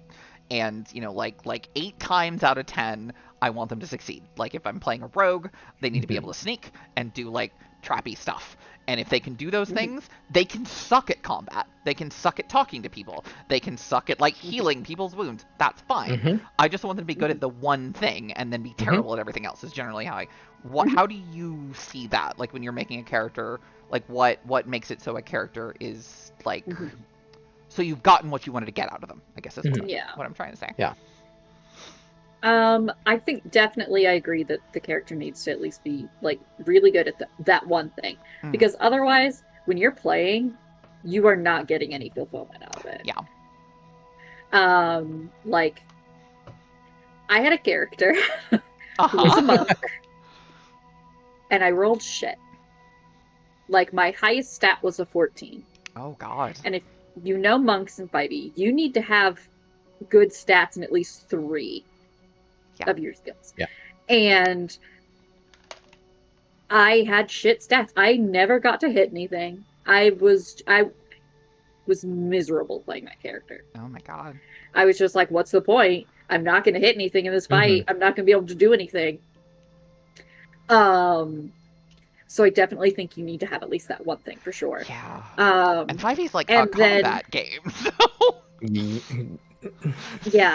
Yeah. Shit. Archie remembers. I was gonna say I'm seeing chat recalls this.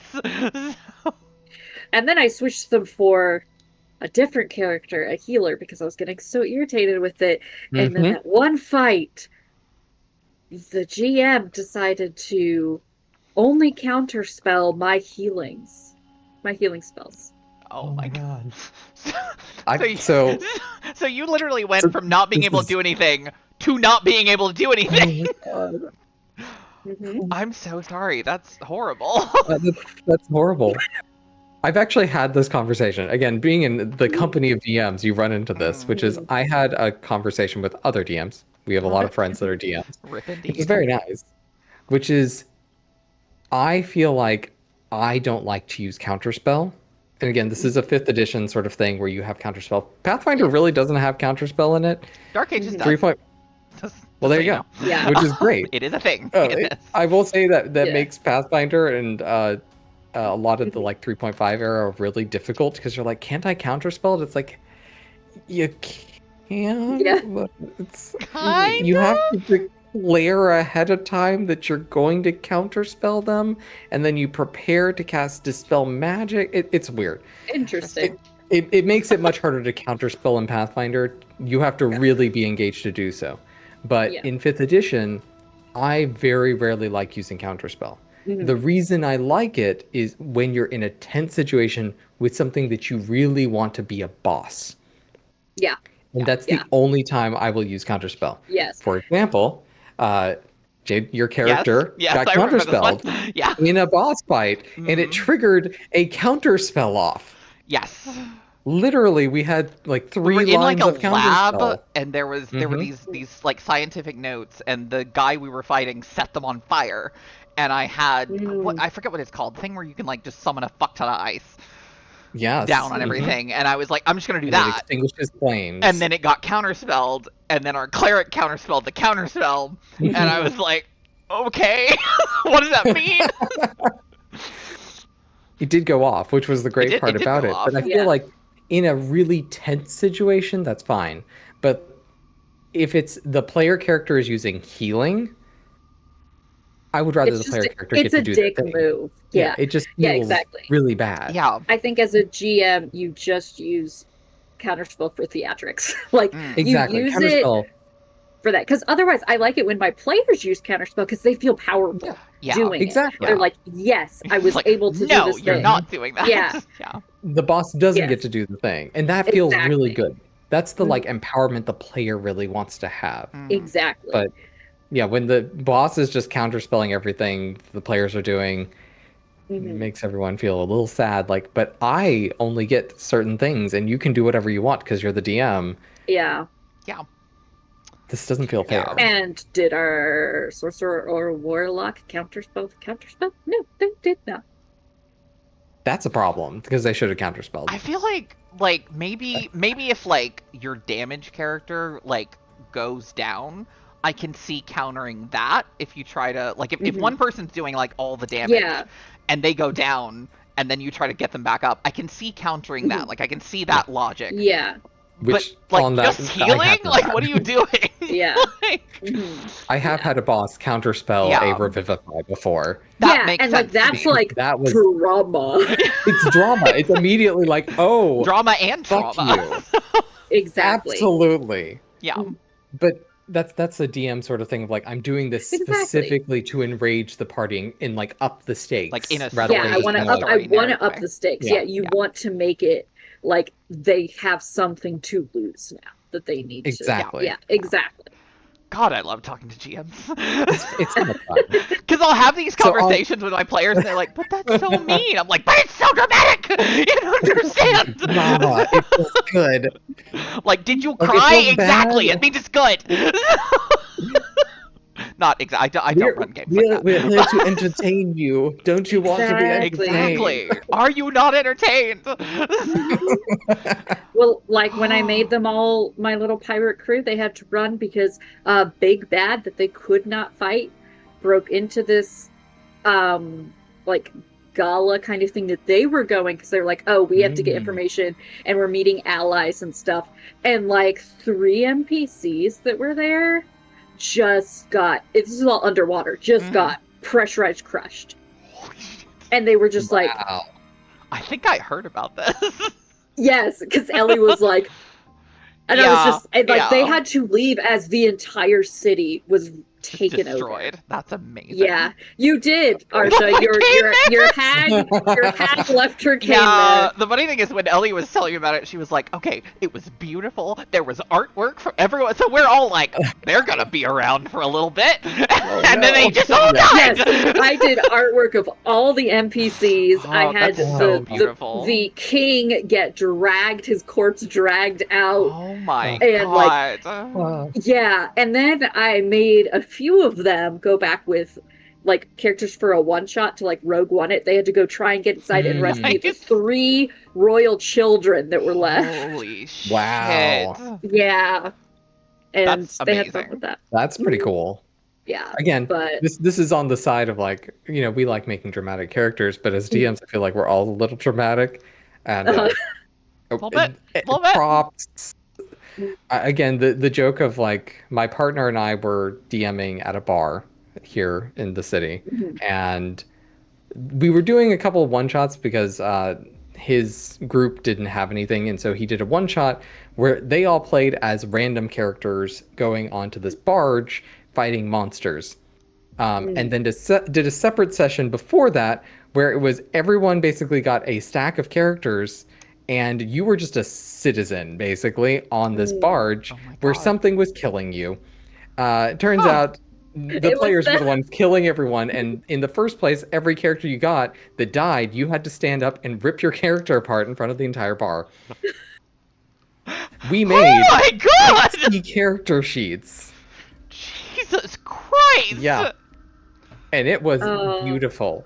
They clapped. Beautiful. It was wonderful. I'm sure. That is wonderful. It's fun to be dramatic. That's where I got the rip-up character sheet thing from. I couldn't remember where, because I did that a couple times in Dark Ages. I was like, why am I doing this? Beautiful. It's so good. It feels so cathartic. You're like, no, they're never coming again. Shh. God. Do it in front of everyone. Toss it to the side. Okay.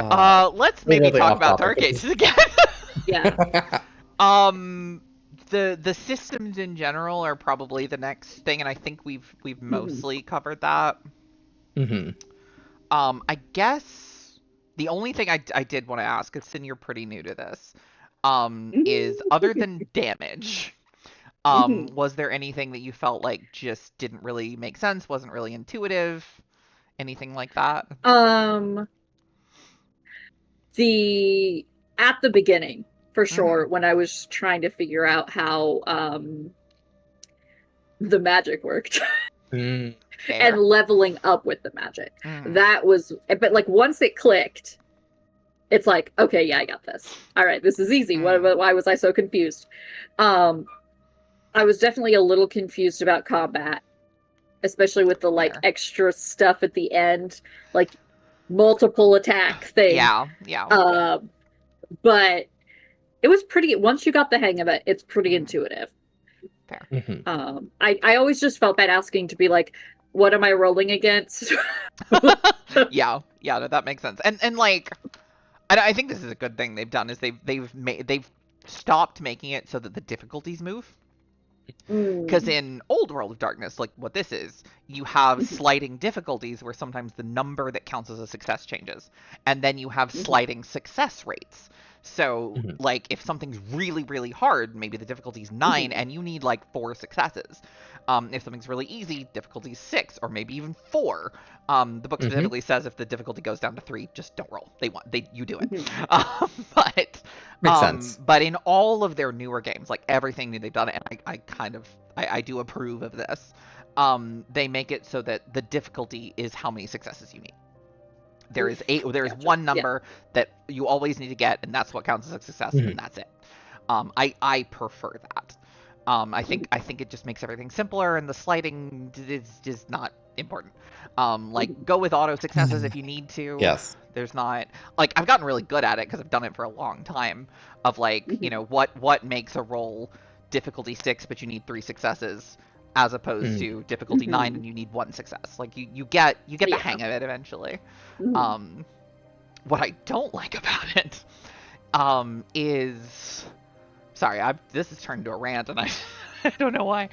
This is a bit about, thank you. You know, if someone's going to come into it, fair, they should hear everything. I feel like, because my whole point of this is we're all DMs, GMs, storytellers, and like we think about things in that way. So, the thing that bothers me is in what am I doing in my hands? What we do, what I do generally in like a D20 system, in any game where you roll a single die, or there's not you don't have to set the difficulty beforehand, is for me, generally I ask for a roll, and that will tell me whether you succeed. I don't know what the difficulty is. I haven't set the difficulty. I know it's kind of hard or kind of easy, but especially if you're rolling like a D20, generally you're going to get either like 18 up or like 10 down.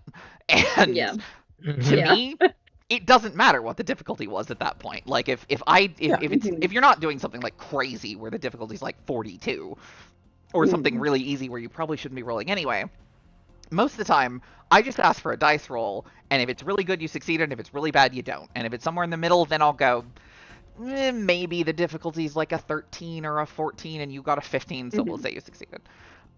You can't do that in World of Darkness, like, because in World of Darkness, immediately everybody's like, okay, what's the difficulty? Like, is it 6? Is it harder? So you have to think about that beforehand, and it can potentially kind of disrupt the flow of things, because you have to get out of the story and the NPCs' heads and like where you want the scene to go, and you have to go, okay, is this a 7 difficulty? Is it an 8 difficulty? And like, how many successes do you need? Like, it's kind of an extended thing, and I don't like that personally. That's my main gripe with just the system. Is it disrupts the storytelling. Exactly, and to me that's the main thing with that I like about World of Darkness, is that the system has so much storytelling in it. Like, there's a system for losing your fucking mind. That's cool, you know. But at the same time, it's hard to, you know, think about all that when in most games you can just go, just roll for it and you'll get something. Roll for it. We'll find out once you roll, and we'll see what you get. Yeah. So that's like my one gripe about the system that we haven't talked about. So if y'all have anything else you would like to add, I'm very open to that. Yeah, no, I mean, your point is very well made. I mean, for Pathfinder, the joke of the fudge roll is kind of a thing for GMs, where it's like, I'm going to roll and we'll see what I get. And maybe I think they succeeded, maybe I think they didn't. But I'm not deciding ahead of time, because I kind of want to see what the die does, and maybe it just makes up my mind for me. I like that, because then narratively you can just kind of roll with whatever. If you need a luck sort of thing, you can just kind of roll with that. But also when a player... and when a player rolls and they're like, I know I succeeded, I rolled very well, then it feels good, because you're like, I knew the die did the thing, so I got it. And even if they roll low, maybe they still rolled enough, and you're like, I'll give it to you. That was enough. That seems right. And they're like, oh, okay, great. But yeah, in a system where you know ahead of time what you're supposed to get, it does feel, partially it's like the pressure increases for the player. Because it's like, now if I fail, it's just because I did something. Yeah, that's. I rolled the dice. Sorry, good. Sorry. I was just gonna say, I rolled the dice and I failed. Like that's such a good comment too. Is you can't fuck with it, because the amount of times that I've been in like Witcher or the Dune game or something like that, where I'm like, okay, I really need you to succeed at this, and so. In those games, the difficulty's already there, you know, and you don't really have to say beforehand. You just roll your dice and see what happens. And you can just go, yeah, you totally succeeded. That's absolutely a success. Because, you know, no matter how many times every fucking book ever says don't put things you need them to succeed at behind rolls, it's gonna happen. And when it does... it feels good when they roll and they succeed. That's great, but when they don't... You need to be able to go, somehow! And you can't really do that when you're like, no, this is exactly how many successes you need, and this is exactly what you need to get them. So you can't fuck with things, and I don't like that either. So... No, I agree. Yeah, as a system, like, beyond that, it's got a couple of things, and I think we've talked about this. Things like...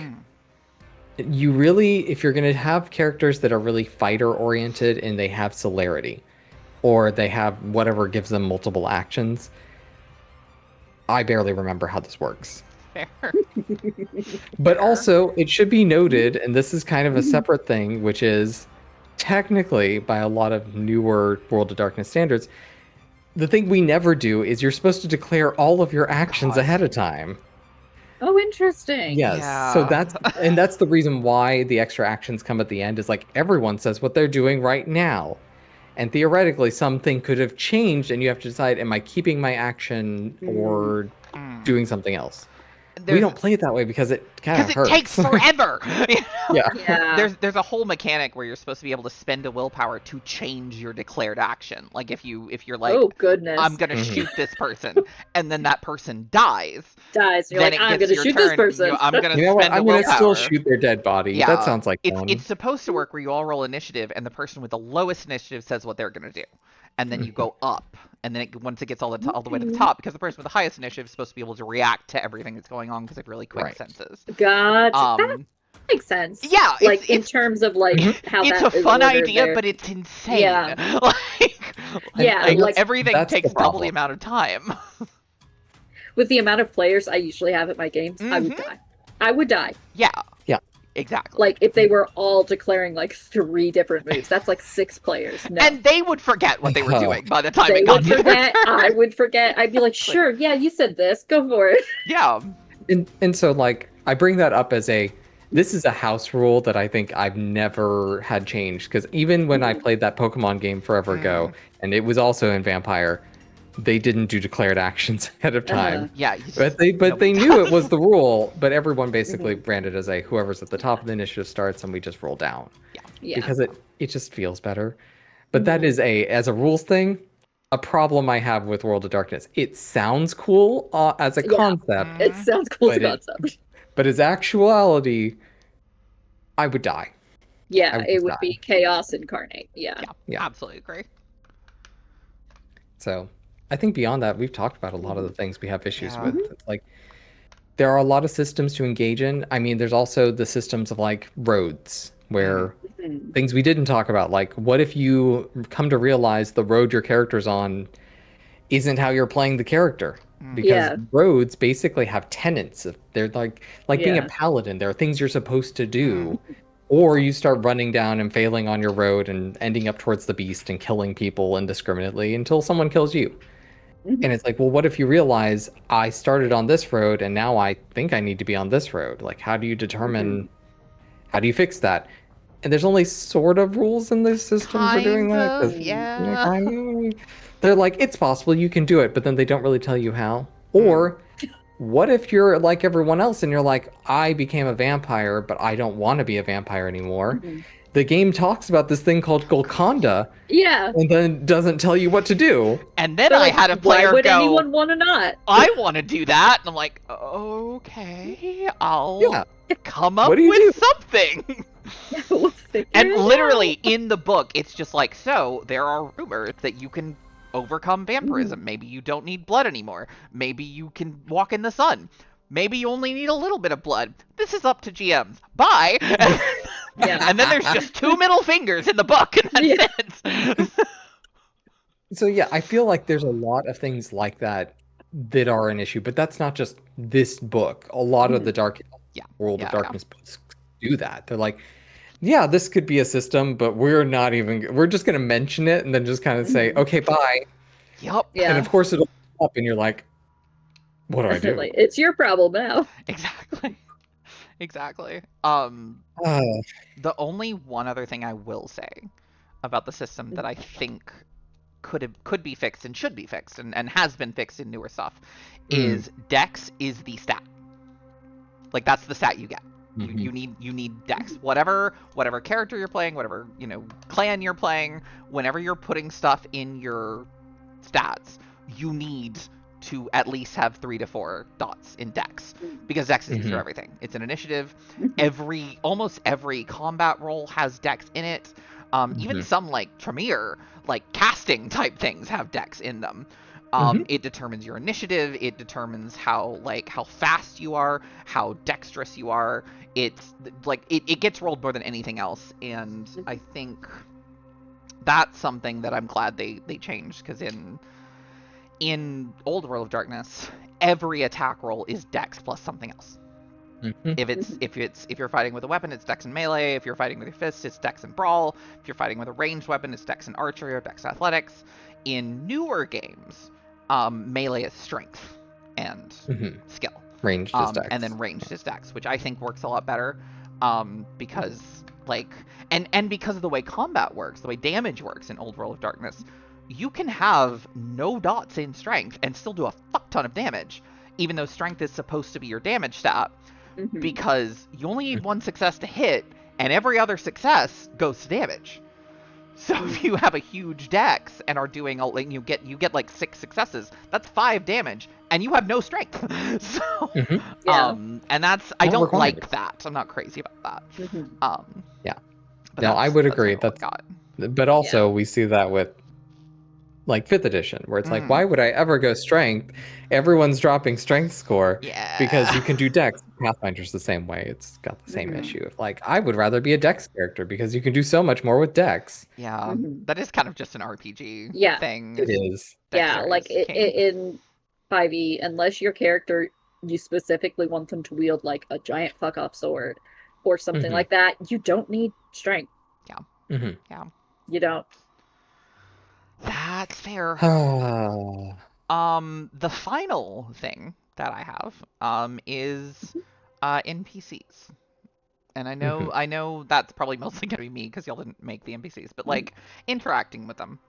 You know, I did specifically because generally, just for viewers and y'all, I run World of Darkness games. I don't run like vampire games or werewolf games. To me, the whole point of World of Darkness, what makes World of Darkness fun, especially in the Dark Ages, is everything in the game, or everything in the world exists. So, if you're in the city, there are vampires. If you're in the forest, there are werewolves. If you're in, like, enchanted glades, there are changelings. If you go to, monasteries and stuff, you're going to run into inquisitors. If there are you can run into mages and mummies and demons, and to me that's what makes it interesting is for a vampire, being a vampire is maybe not normal, but close to it. Like it's the norm, if that makes sense. And running, to have vampires run into something that they've never even heard of before, and they're like, "What is this thing? How does it work?" And then it's thinking you're what it is. There was a whole thing in the Dark Ages vampire I ran with Archie, where they ran into a demon that kind of worked like a vampire. So they were like, because she had like shadow abilities, and they were like, "Oh, you're a La Sombra," and she was like, "But I don't drink blood," because she didn't know what she was. And then there was this whole thing about like, okay, but what? Huh? But you sleep during the day and the sunlight hurts you, and she's like, "Yeah, but I don't drink blood." Like, okay. And there was this whole thing about trying to figure out what she was, and I love that. I didn't do that. We figured it out. It was fun. Yeah, y'all got it in the end. In this game, I specifically wanted to stick to this book. And there are systems for putting other types of supernaturals in there. Like, there's a way to make werewolves in this book. There's a way to make demons and ghosts in this book. Because Ghosts has its own game line. It's terrifying. I will probably be running it on this at some point because I hate myself. And, oh no! But there is an entire game line, and generally I'd be using that. In this, I used vampire rules to make ghosts because there's a way to do that. Because I wanted to run this as just Dark Ages. But knowing that, and with the NPCs you interacted with, any thoughts about how they worked, how they felt, how they interacted with like your powers? Because I know at least one time there was a discipline interaction where Alma's Obfuscate interacted with one of your Auspex rolls. Which isn't something that happened. I think that might be the first time that's ever happened in a Dark Ages game I've run. Yeah. So yeah, that was fun. It's fun. The characters that were supposed to feel mysterious and kind of powerful felt mysterious and kind of powerful. Excellent. The ones that I knew I could take out felt like, they acted appropriately. Very good. Almost. And I will say, it's like it felt almost great. Glad. Yeah. When I get emotes for my Twitch channel, she's gonna be on there. Fantastic. I just want an emote version of that little sketch you did of her on Nicholas's back. Just like, I will stick to you. I will be your second skin. It's a little close, but it's fine. Yeah, there's a tiny part of me that's like, can I put her in every game I run? And I might be able to. It's entirely possible. It's so good. It's so cute. I was gonna put it in the Discord, but I didn't know if you. I knew you were cool with me sharing headshots. I didn't know if you were cool with me sharing the other stuff. You can share my like 30-second sketches too. They're so cute. They are so fantastic, though. I'm glad. They're so good. I'm really bad at like doing quick sketches, so I'm trying to work on that by being like, okay, I'm just gonna do a little sketch of and then some weird shit that happened in this. Yeah, exactly. There. But they're so good. They're so Thank good. you. They're so good. They're so good. That's all I can say. Yeah. Hard agree.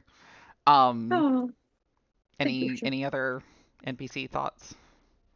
Honestly, I no thoughts.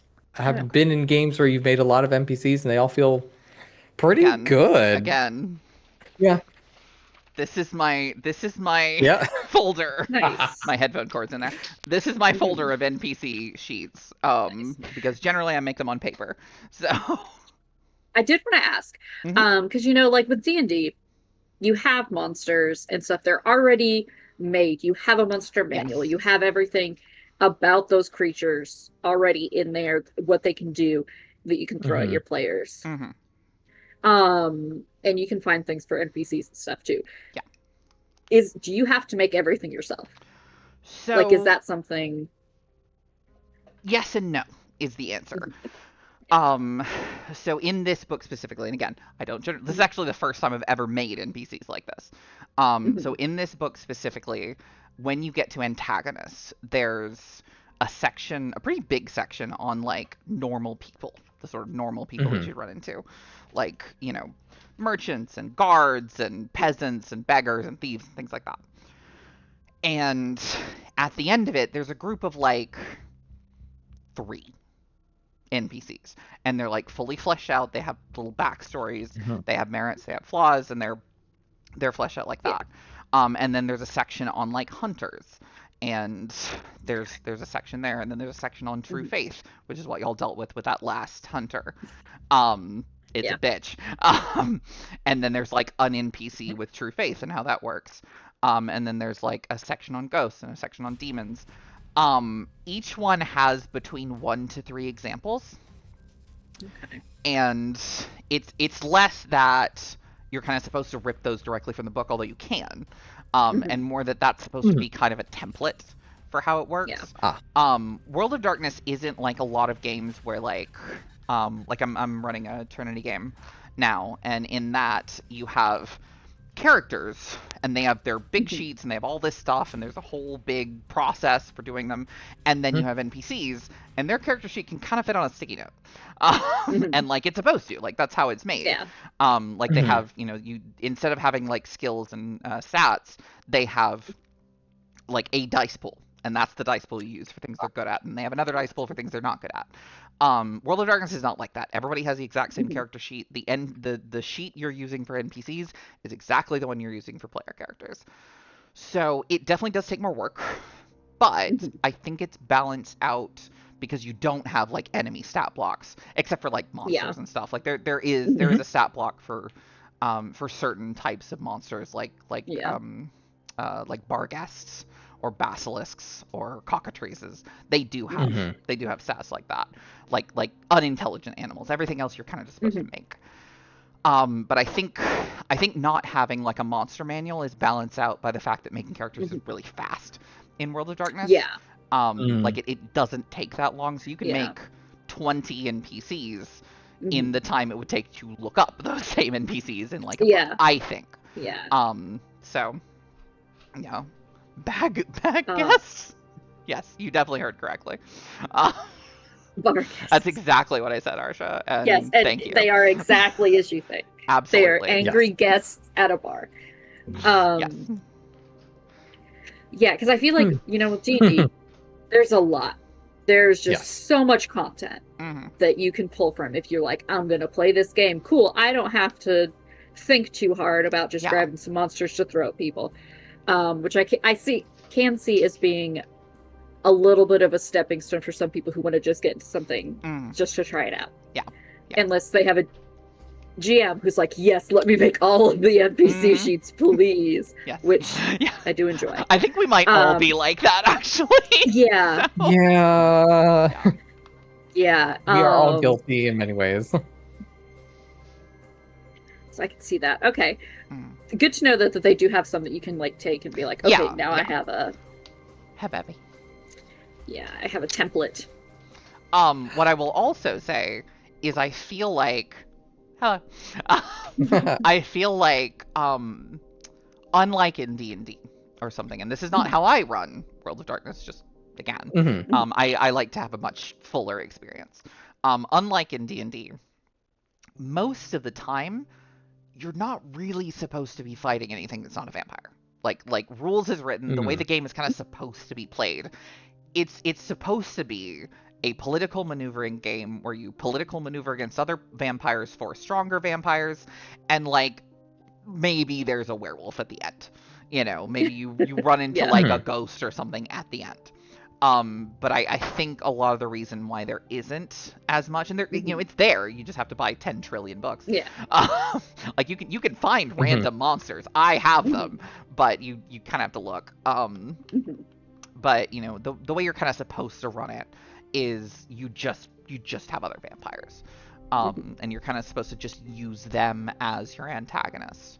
Because again, there's combat in the game, but that's not the point of the game. Combat's supposed to be a pretty rare thing, to the point where the newest edition of Vampire, there's literally a thing in the combat section that says if combat goes for more than 3 turns, probably do something. Like either, you know, have something big change, or have a big set change, or just literally tell the players, okay, this is kind of a stalemate, what do y'all want to do?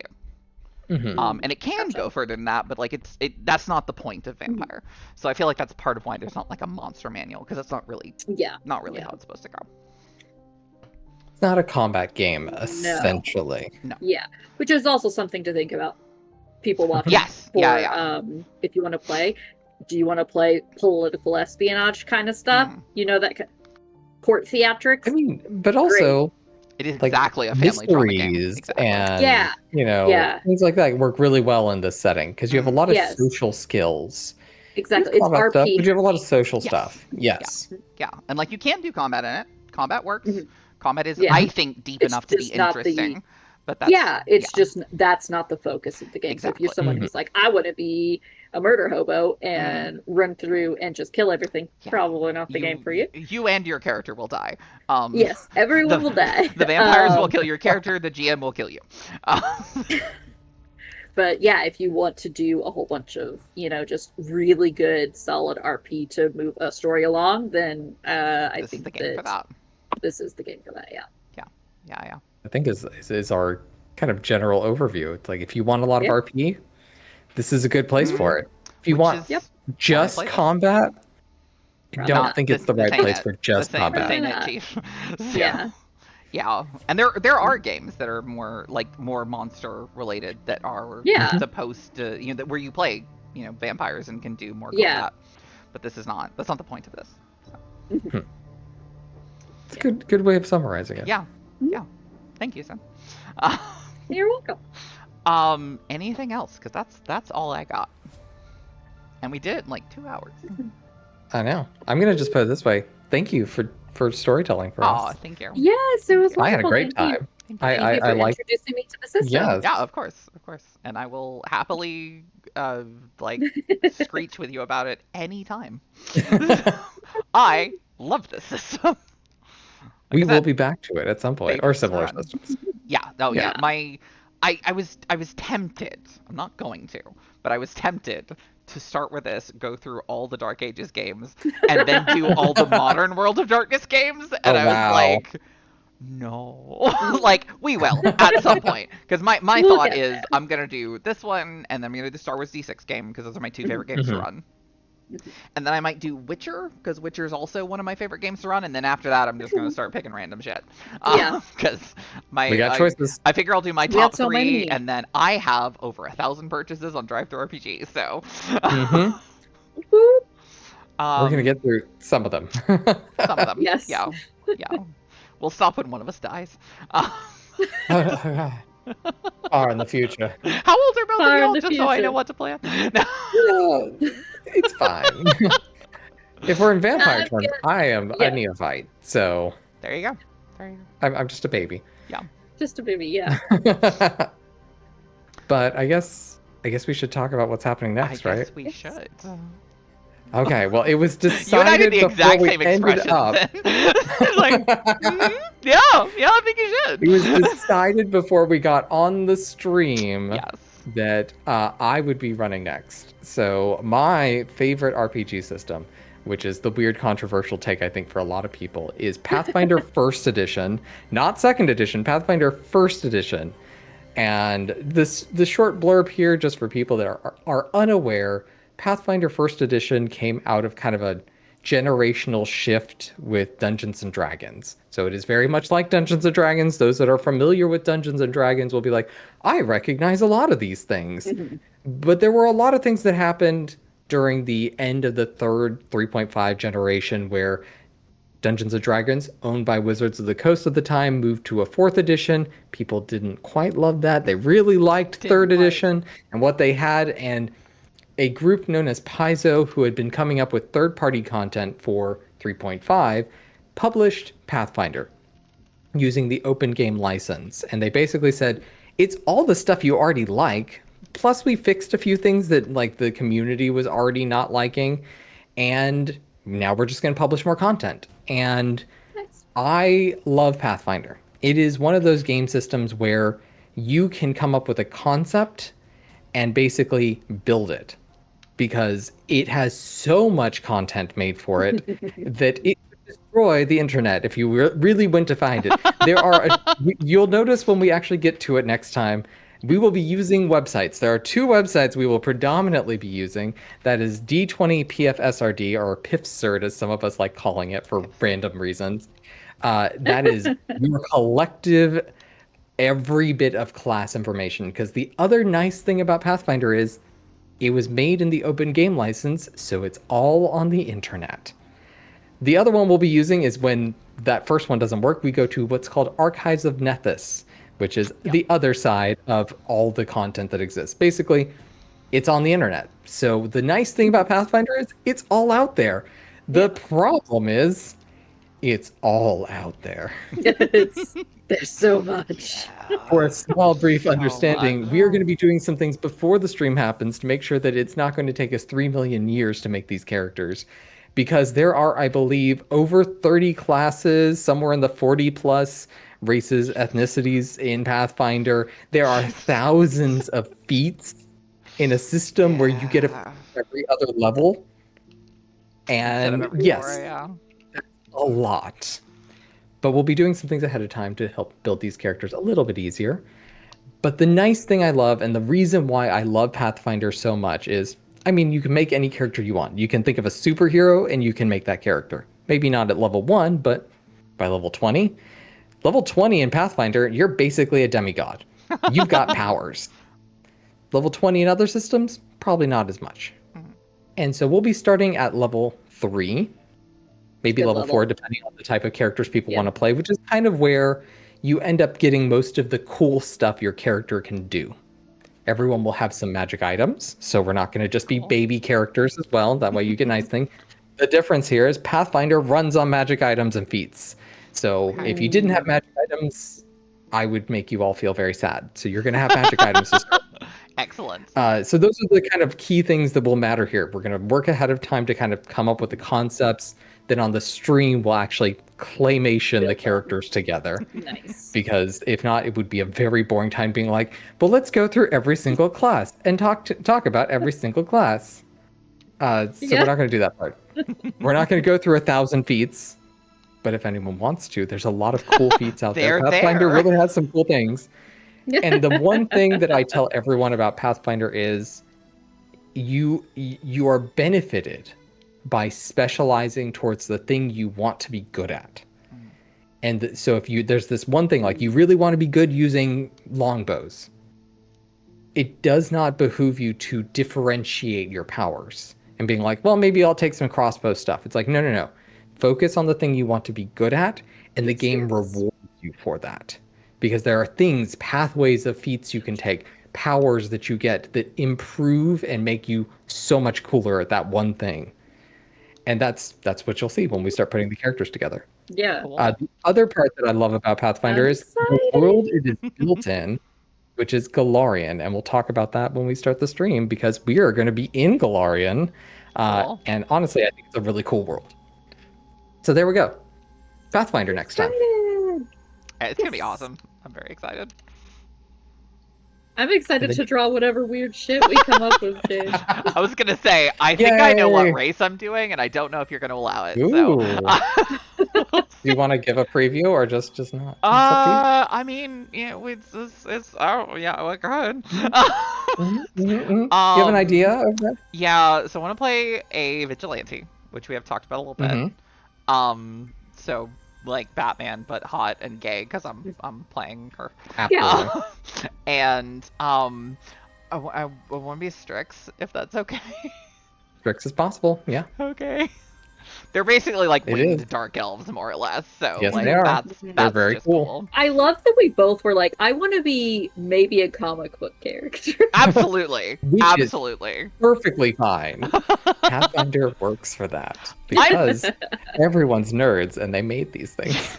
I'm also running a comic book game right now, so it's kind of just on the brain. It's perfect. Yeah. So yeah.